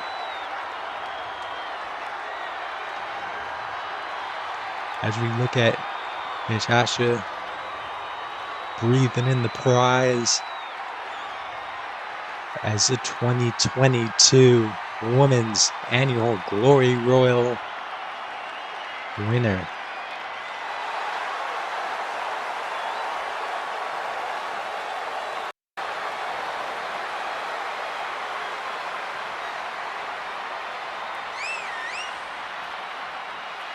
And his opponent from Omaha, Nebraska. It's time for our... The following contest is a 2 out of 3 falls match. Making his way to the ring from Vancouver, British Columbia, weighing in at 199 pounds, Jackson. Time for our 2 out of 3 falls match. Cody Storm making his debut against myself. Why has it taken this long for Cody to make his debut? Well, he was supposed to make his debut last week against James Meadow. But I made the smart business call to put in someone of more talent. Someone who is going to put on a much greater match all around in KJ. Because let's be honest, Cody Storm doesn't really stand a chance. But I'm going to be impartial for this match, calling it right down the middle. Obviously it's not live because I'm not doing live commentary.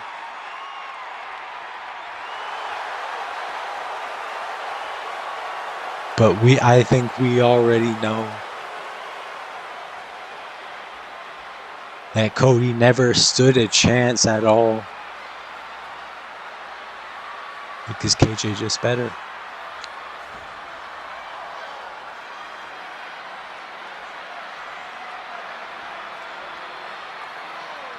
If Cody can somehow win this match,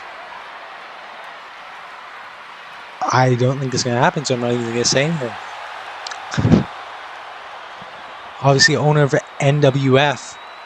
Owner. That's about it. Owner of a couple other failed companies, but that's not the point. This is impartial. And his opponent from Omaha, Nebraska, weighing in at 270 pounds, Cody Storm. He says he's a ratings booster. We'll have to wait and see what the ratings look like. But I can't take it away from him. He has had a successful career to this point. He's done a lot in his time here in Unity. He has gone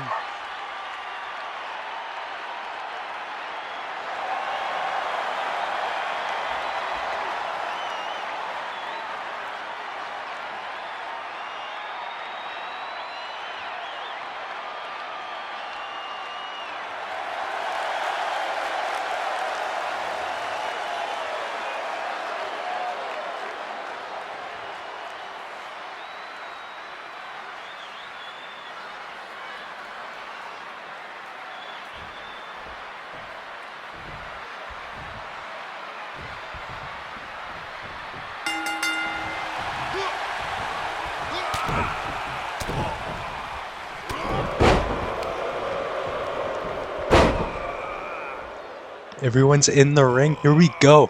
Early in this match.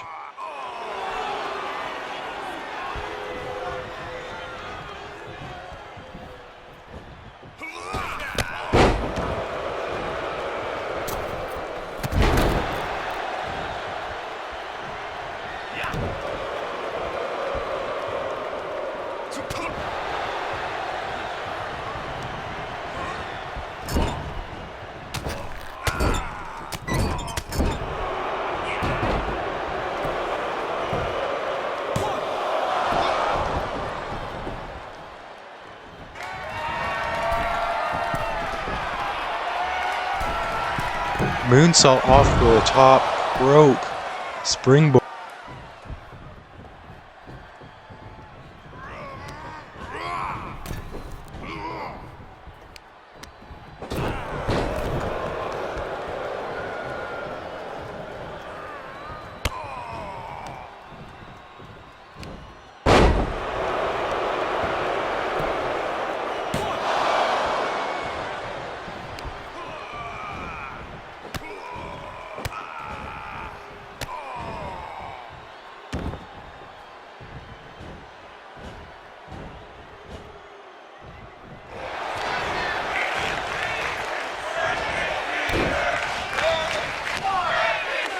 Deliver some ass to everyone's face in this match.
It falls into the pin. 1, 2, 3.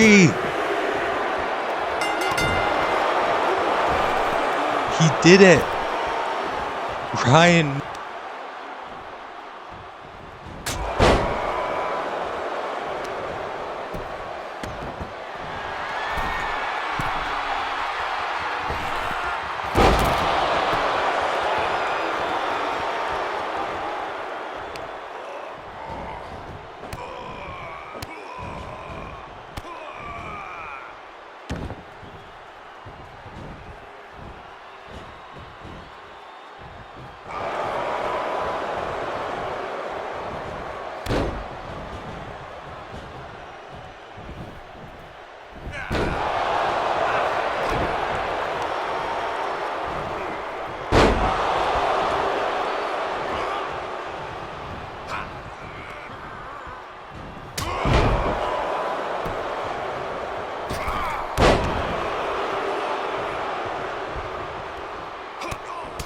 Ass to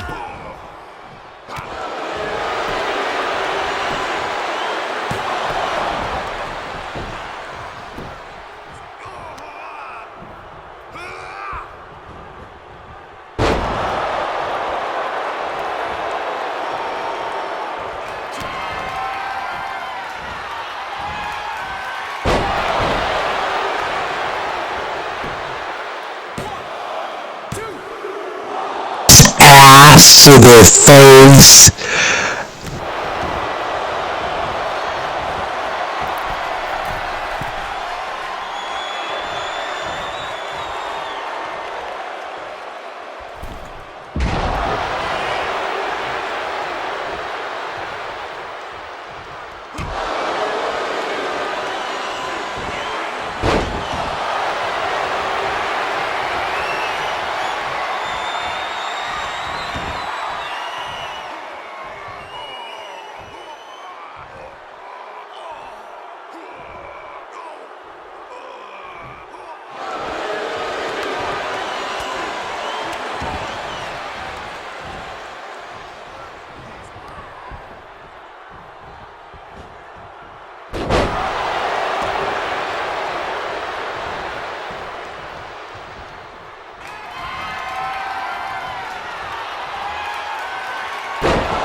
The GOAT!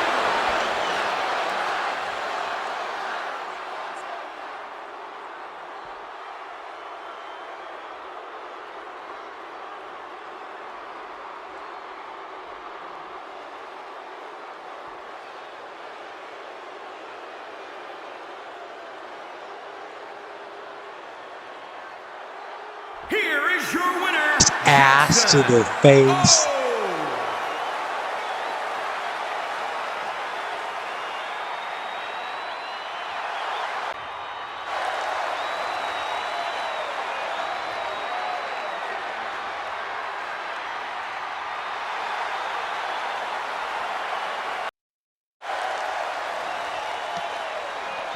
Time for the 5-Star Wrestling Championship match. Coming up first, we have Chance. Big opportunity for Chance here tonight. Handpicked by Luke to be the next challenger. Chance is looking for his first title here in JOW. Came close to becoming world champ only a few weeks ago. But now he finds himself with another opportunity to become champ against the longest reigning champion in JOW history, Luke. It's not going to be easy to beat Luke after the reign he's had to this point. He's been unstoppable. Longest reign for any title, longest reigning 5-Star Wrestling champion as well, which goes with it.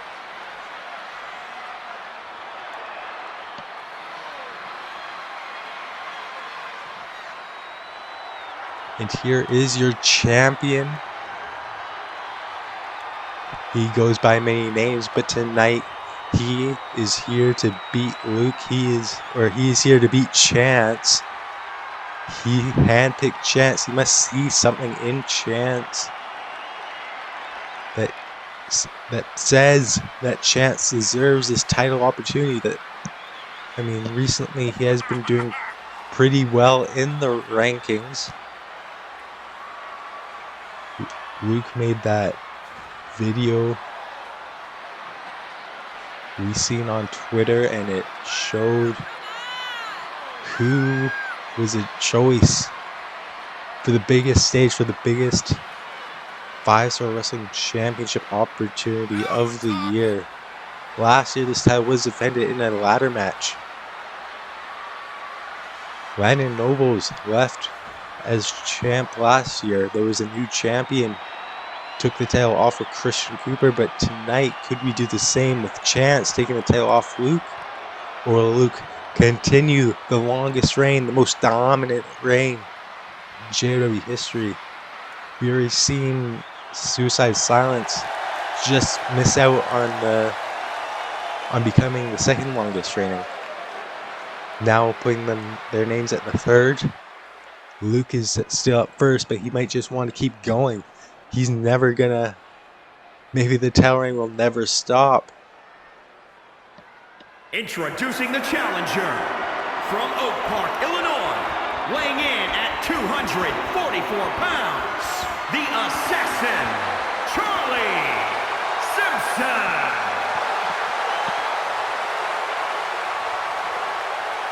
And introducing the champion from Auckland, New Zealand, weighing in at 240 pounds, he is the wrestling champion, Luke.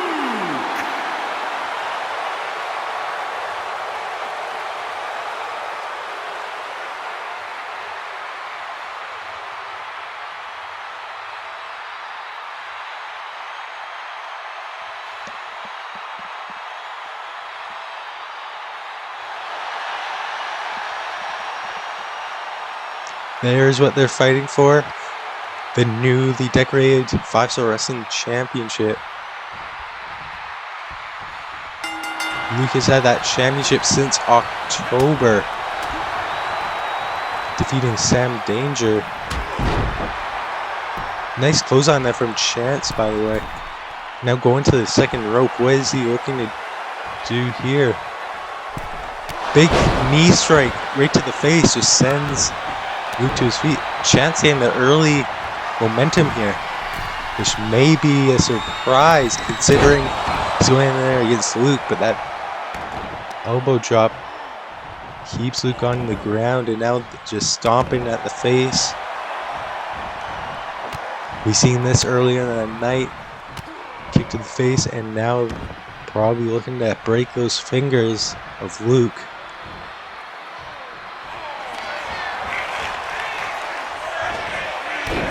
Now knees to the back, to the spine. Early on here, all Chance still.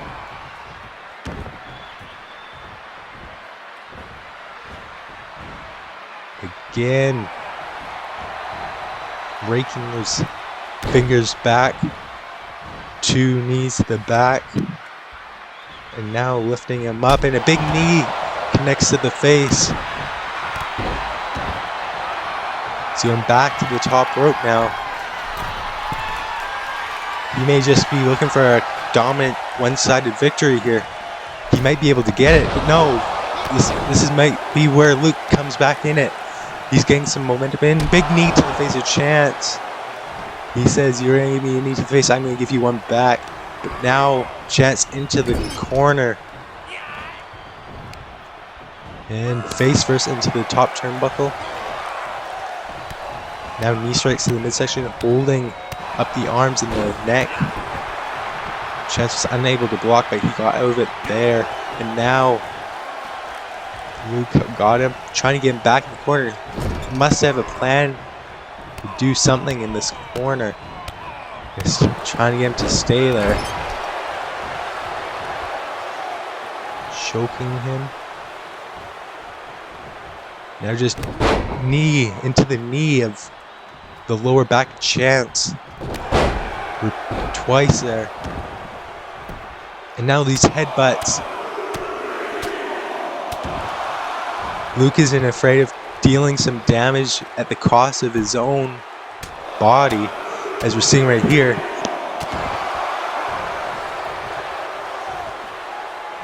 Luke knows he's got the strength advantage in this one. He's not afraid of taking a little bit damage because he knows he can take it maybe better than Chance can. But Chance got the speed possibly. Also, great striker are both of these guys. It's hard to say who has advantage there. Chance moving him into the middle of the ring, going for the pin. 1, 2, 3. No! He almost had it right there. Luke almost lost 5-star wrestling championship. Now a forearm to the face. Nothing too flashy. There's a few top rope moves. For the most part, a lot of striking offense. And as we've seen there, just face first.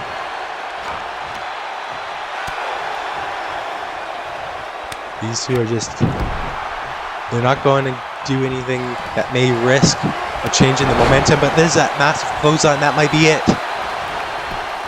1, 2, no. Chance survived the lariat there. He just got turned inside out from it. But if Luke can connect one more time, there's something big here. But no, Chance turns it around, sit behind, and a big knee. He got something big of his own, and big knee straight to the face, but maybe not going for the pin yet. Instead, just big elbow strikes to the back of the side of the face. And the submission is locked in. Will he make Luke submit? Right straight on the neck here. Luke doesn't have anywhere to go, but I think Chance just let go. Down the top of the rope. Elbow drop again. Now just awaiting Luke to get to his feet. And if he can connect once again. These elbow strikes to the face, and he might tap right here. This might be all Luke has. And he did. We have a new 5-star wrestling champion. The reign of Luke has ended. The longest reign in JOW history has been conquered by Chance Hill.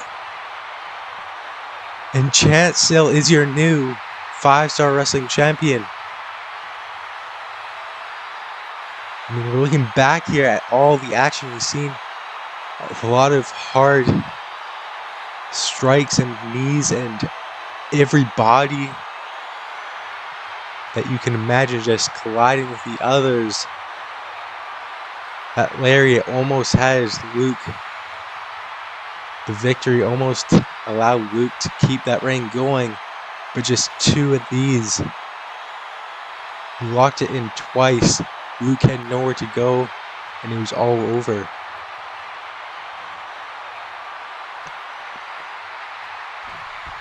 Here is your winner and new wrestling champion, the Assassin, Charlie. Chance still leaves 5-star wrestling champion, but what a run for Luke since October all the way to April. That reign will be cemented in JOW history, but a new one is about to begin. Congrats to both men for what they have accomplished. And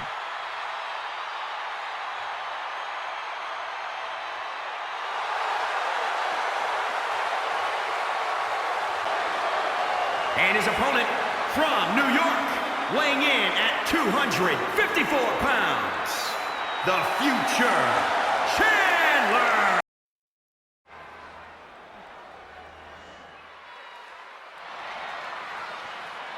It is time for our street fight.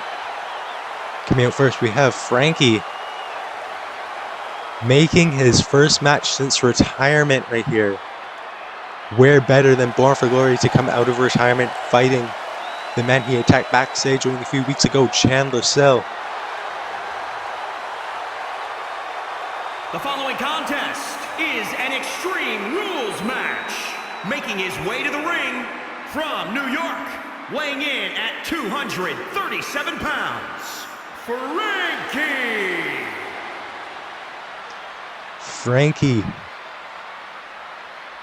He retired while in the middle of the mashup tournament back in November time. But tonight he returns for his first time in the JOW ring in months. He is a former 6W World Champion, as well as winning titles around multiple different companies, including EPW, HBW, all of the W's. But it's his first time in the JOW ring. There may be some nerves, he may not know what to expect being in the JOW ring in the first time in so long.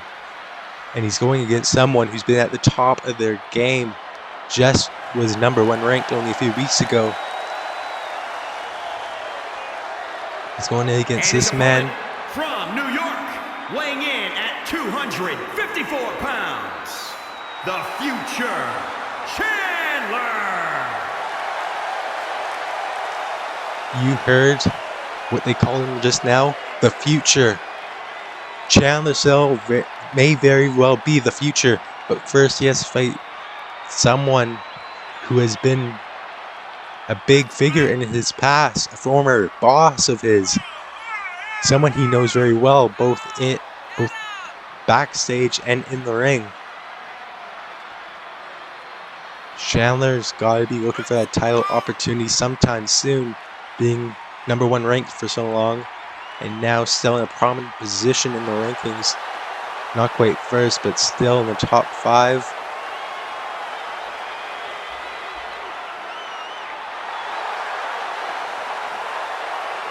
Chandler still wearing this attire here tonight. That's going to show you that he has some confidence going into this match, which is a good thing for him, bad thing for Frankie. Because when Chandler still is at his top of his game, there's very little people who can beat him.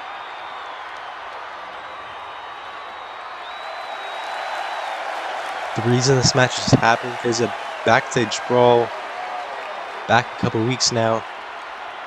Frankie, it was the first time we've seen Frankie in months. He attacked Chandler Sell backstage, hit him with a hockey stick. hit him with some chairs, left him unconscious backstage.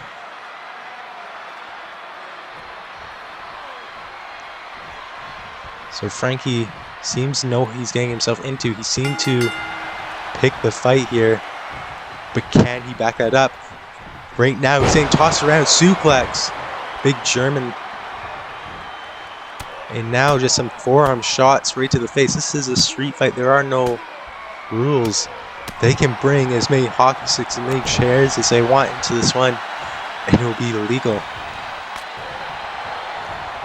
Frankie with a forearm. Now he strikes. Now he's just going for a big clothesline using the top rope. Oh. Looking to drop back on the neck. What's he looking to do? Now just stomping on the hands and the fingers. Climbing to the top rope. Telling Chandler to get to his feet. And now turning around, looking for a big. He hit him with an elbow there. Just spun around, connected with the elbow around the chest of Chandler. Chandler's turn to go to the top. Also waiting for Frankie to the top. No. Frankie moved out of the way in the last second. Neck breaker, maybe. No. Turning him around. Forearm to the back of the head, back of the neck. Now big springboard moonsault. Going for the quick pin right here. Get it over with. 1, 2. Out at 2. And another moonsault onto the back of Chandler. So Frankie has recently joined the Vision. He's looking to create a better community, a better place, much like it was back.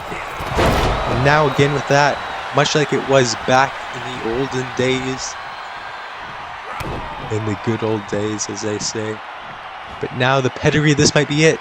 But no, Chandler turns her around. Big clothesline lariat.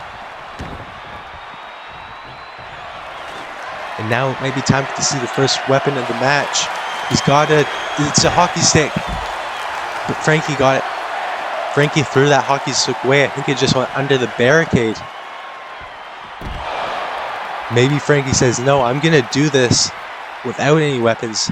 I'm just going to beat Chandler still with my fists, with my hands. Duck that punch there into the steps. I mean, that may benefit Frankie. He's been doing this a long time. So is Chandler. Maybe he doesn't need any weapons in the street fight. Maybe he's just going to do it mano y mano.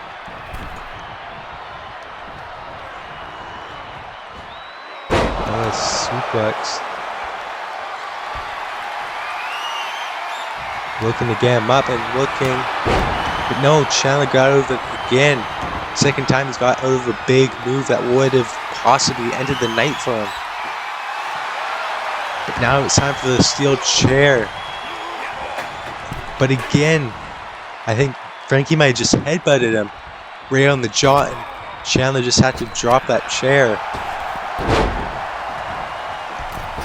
Frankie's saying, oh, but Chandler moved. Chandler just moved out of the way. Frankie missed the moonsault. Now a knee right to the face. 1, 2. No, Frankie's still in the match. Frankie's not going to give up. Maybe Frankie's just trying to stay in the match as long as he can. Keep any weapons out of it. But I don't think it's doing great for him right now, because now it might be all over after that bro kick, that punt kick right to the face. 1, 2, 3, no. Frankie's still in, out at 2. For the top rope is Chandler. They're trying to get Frankie to his feet. We've seen this earlier. Can he hit it this time? Big DDT. And now Frankie's down and out of it. Chandler set up a chair in the corner.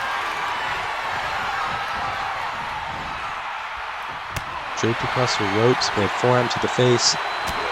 Now hitting with these slaps, these chops. Goes underneath, takes him down, moonsault. Chandler gets up before he's able to connect once again.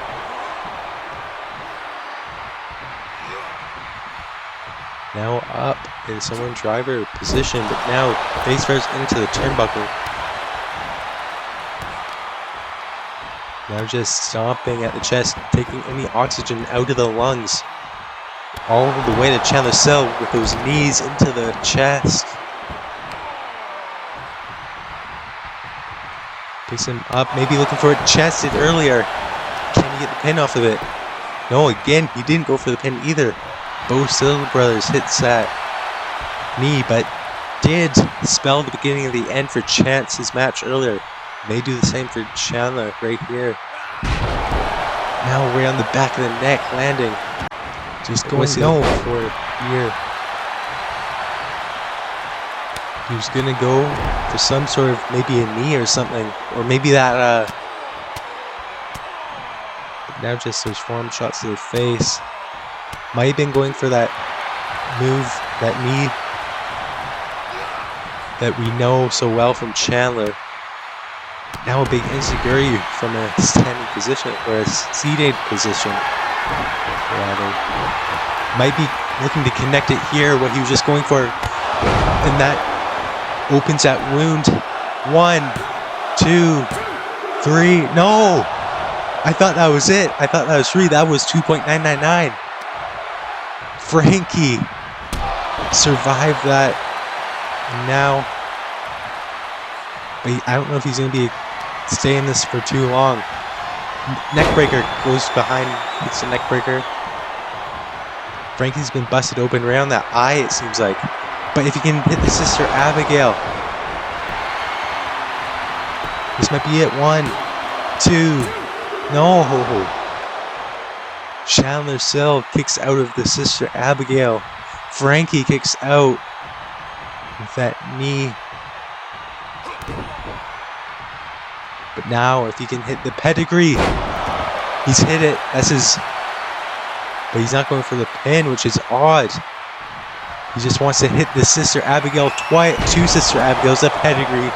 It's all over for Chandler Cell. 1, 2, 3. No weapons needed. Frankie beats Chandler Cell in a street fight without any weapons. That's just sending a message that he is just as good as he was when he left. But you can't discredit Chandler Cell in that match. Put everything into that. But those last 3 moves just gave it for Frankie. Frankie with that big cut on the eye. He's going to remember this match. Maybe leaving stitches on that wound. But either way, he leaves in his return match here in JOW a winning record. Weighing in at 228 pounds, Edward Jackson. The following contest is an Extreme Rules. It is our time for the Open Challenge. Edward Jackson's Open Challenge. We do not know who Edward will be facing here tonight.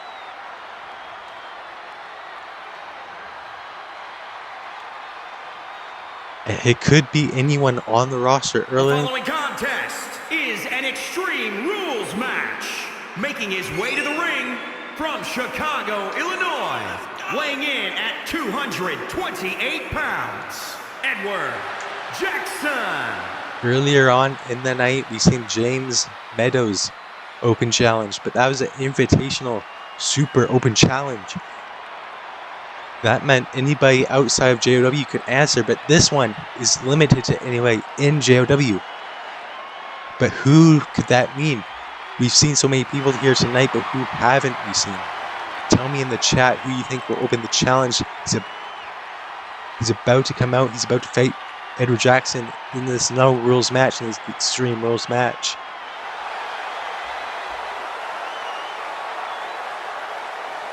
Edward Jackson. We've seen an open challenge from Edward Jackson last pay-per-view. And Christian Cooper was the one who answered. Who is about to be right here, right now, tonight? It's the return of AJ Adams, exhibition superstar. And his opponent from Houston, Texas, weighing in at 228 pounds, AJ Adams. AJ Adams has not competed on the main JOW roster in a good while now. Last time he competed was at Clash of Titans, and guess who his opponent was? None other than Edward Jackson himself. Tonight, he looks for that. I guess we're getting the rematch here tonight. This match is like a year in the making. AJ Adams' first match on the main roster in so long. What does that mean for Edward Jackson?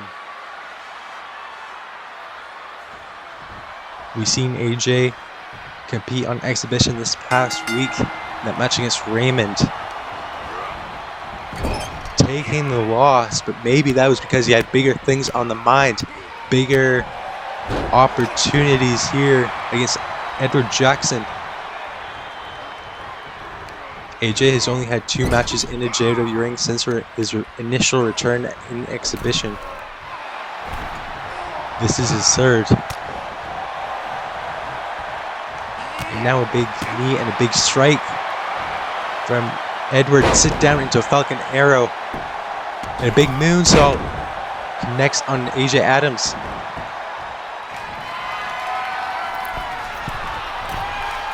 Now at the top, and a big frog splash. These people know each other well. Maybe haven't shared the JOW locker room in quite some time, but the HPW locker room, for example. And now we've got a ladder. There's a ladder coming into the ring. There is no rules. There's no. Now it's Dropkick just sent Edward into his own ladder.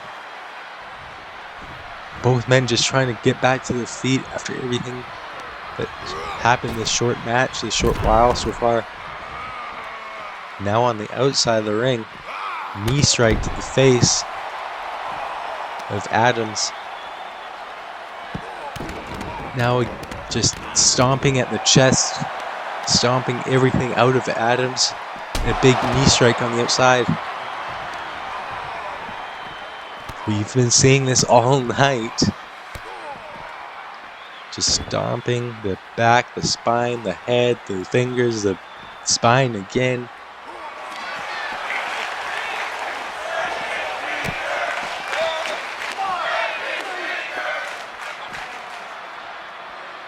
AJ Adams done a lot of things in his career since the last time he's competed here in JOW, including winning Royal Rumbles. And now getting the chair from under the ring. Edward takes it back to the outside. I think AJ just dropped the chair. He said, I'm going to have to... Oh, but just kicked at... Just punted the spine. That's going to rearrange the spine of Edward Jackson. Now Edward taking it back in the ring, going after that ladder. Looking to set up the ladder. What is he looking to do with that? They're going back on the outside. Taking care of business for AJ Adams. Kicking just at the lower part, or the upper part rather, of that thigh. Edward Jackson is going to do a good job of targeting limbs. And again, this time looked a little bit higher up on the back. Just kicking him mid-air. But now the chair's into the chest. Can't take too many of those, but got out of it. But now back in the bad position he was just in. Edward just kicked it out under him. And now a DDT. I thought AJ was going to maybe hit a suplex or something there. Edward turns it around into a DDT, but didn't take AJ out for long. Meets him back in the ring, locking the arms. What's he looking to do? Big neck breaker. He spins him inside out, hits him with the neck breaker, looking for the pin. 1, 2. No.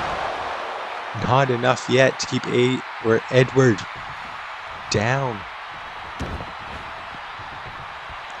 Now AJ Adams on the outside, bringing in a kendo stick. Edward seems to have the strategy of just making, but it didn't work this time because now he's getting a stick to the face. Kicked it from under him again, and now looking for this DDT twice. Right in the same spot as before. Caught the stick. AJ has been using the weapons to his advantage so far in this match. Edward not as much. He's got that ladder set up in the ring. Hasn't really been of use to this point. Going back in the ring. Changed his mind. Gonna bring AJ get back up. Now took too long trying to get that kendo stick. Edward wouldn't let that happen. Here again, for the 100th time of the night, trying to break his fingers.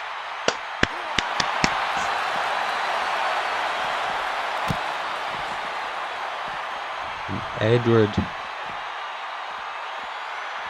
picking him back up, tossing him to the side over by the steps.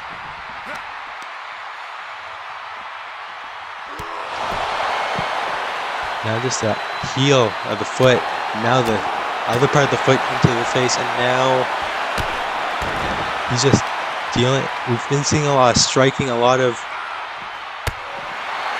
that kind of offense that we've seen from Adams Wednesday. Now an elbow to the face. We've been seeing a lot more striking in this match. Both these guys know what they're doing with their fists, with their knees, with their feet.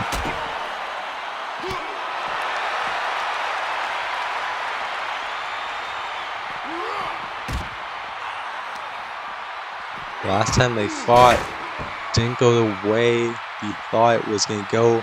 Looking for revenge. Looking to even the score here tonight. But I don't think Edward knows what he wants to do with AJ. He's conflicted. And now AJ takes advantage. Elbows to the side of the head. The jaw. Now maybe a power, but no! A pile driver on the floor. There is no give on the floor, and now he's got a sledgehammer right to the midsection, right to the kidneys. Now a kick right to the same spot. Maybe some bruising after that one. As we're seeing in the ring, AJ is going to go back on the outside just to get Edward back in the ring. You aren't going to win the match on the outside. You've got to do it on the inside of the ring. AJ Adams knows that. And he may be looking to win the match right now. Kick in the midsection, locking, and now that DDT. 1, 2. No, I thought that was going to be it. Edward just picks up the shoulder. These two very may well fight forever.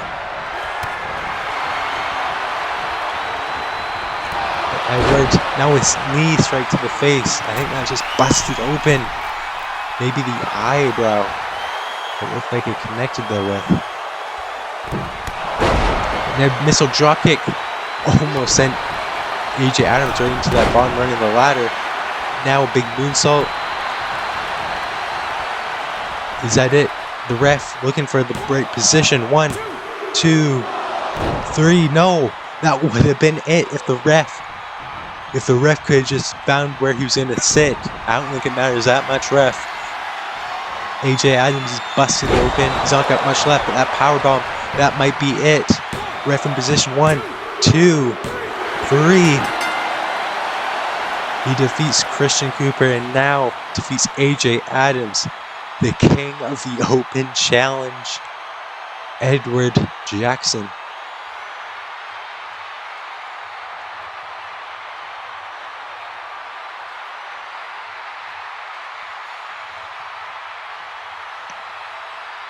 As we look back, we look at all the offense, all the weapons that were used in this one. We've seen sledgehammers, chairs, stupid refs, all being used Here is your winner, Edward to this man's Jackson. advantage.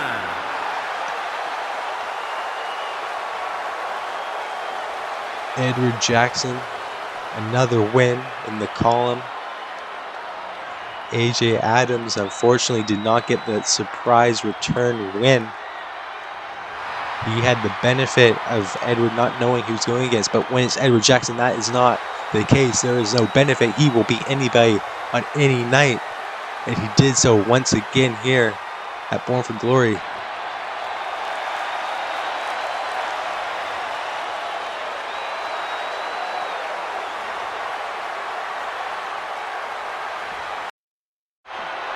The following contest is scheduled for one fall and is for the World Championship. It is time for your main event of Born for Glory 2. Last year, we had a new champion, the Royal Rumble winner, Matthew Williams, walked out as a champ. Can Dalton repeat history? But this time in his favor. He is your Royal Rumble winner. He made that Royal Rumble debut. His first ever match in JOW. Came out number 30.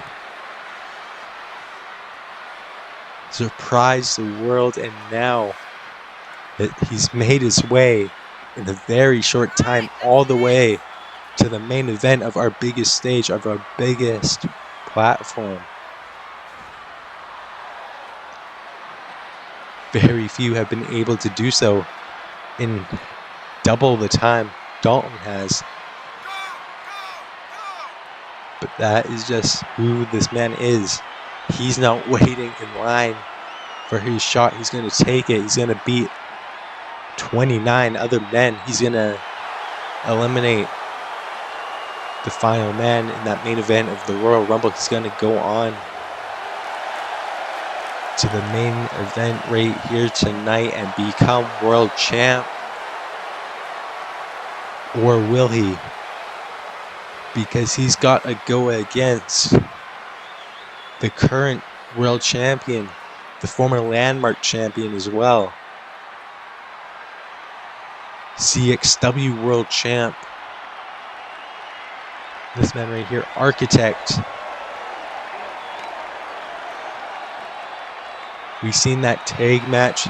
That was the first time these two men ever were able to trade hands, get a feel of who they were as a fighter. That may play a big part of who walks out tonight as your new or still world champion. We've seen Dalton go head-to-head with King Ninja, who we've seen earlier in the night, back at our previous pay-per-view.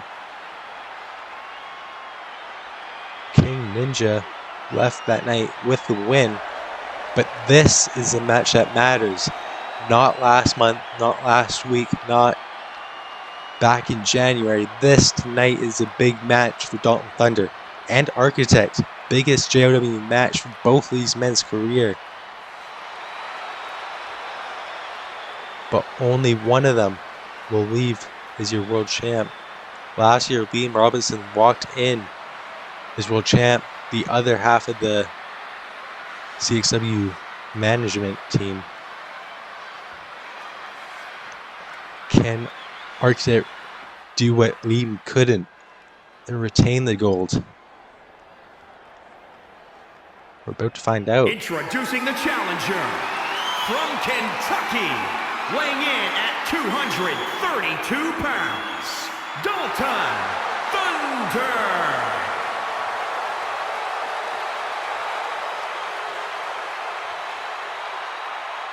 And introducing the champion from New York, weighing in at 239 pounds, he is the world champion, Alan Torres!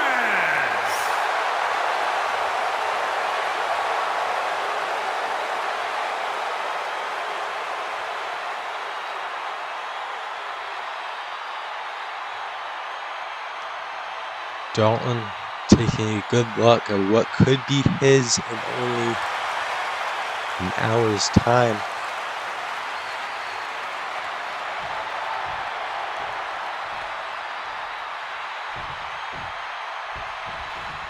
In my opinion, this match goes one of two ways. Either we're here, maybe for an hour, maybe half an hour, and we're just going to see these two go at it, back and forth, putting on match of the night, putting on the biggest match of JOW history.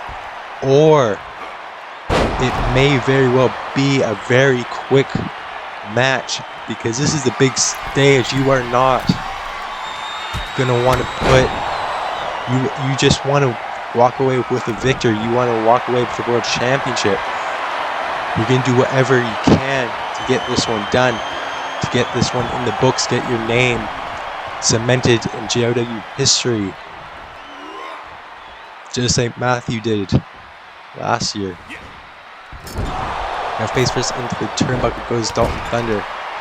Architect isn't going to want to waste too much time with Dalton. If anyone's going to do this quickly, I think it's going to be Architect. I mean, he's a veteran. He knows how to get these kind of things done. He's not going to want to waste time with a relatively new Dalton Thunder. And Architect's had big matches before. He's had the match where the lights are the brightest, but so is Dalton Thunder, as we're seeing right there. Knees are up. And now a big forearm Superman punch almost from the springboard. And now a Dragon Sleeper.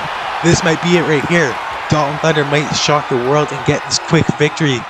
Make Architect tap out, but no, Architect comes from over top. And now Architect's into the outside goes Dalton Thunder. And they're just battering him with his feet.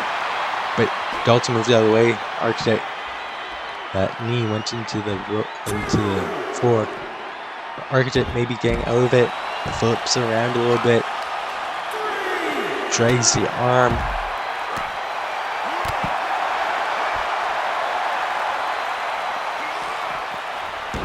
Thunder.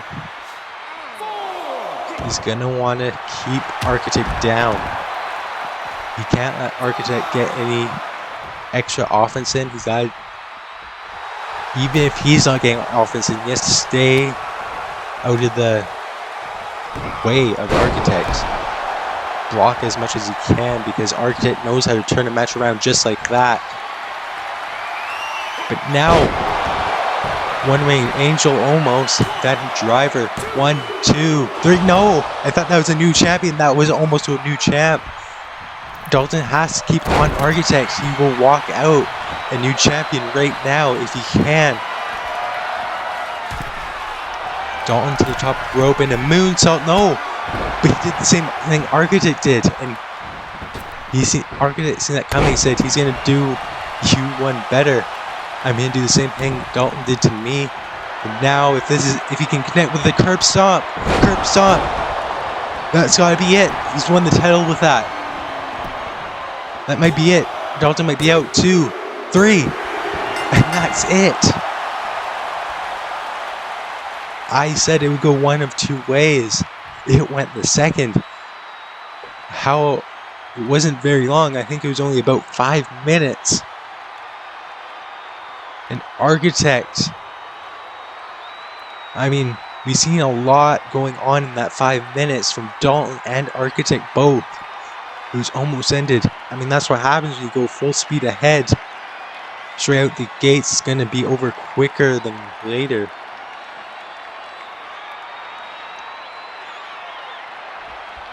Here is your winner, and still world champion, Alan Torres. But what matters right now is we still have Architect at the top of the mountain, at the top of the division. He just ended Dalton's dream right in front of us. It was his one chance. He won the Royal Rumble, and now Architect, he didn't care. He just retains the championship. The main event, Birth Glory. Thank you all for watching. We will see you next Thursday.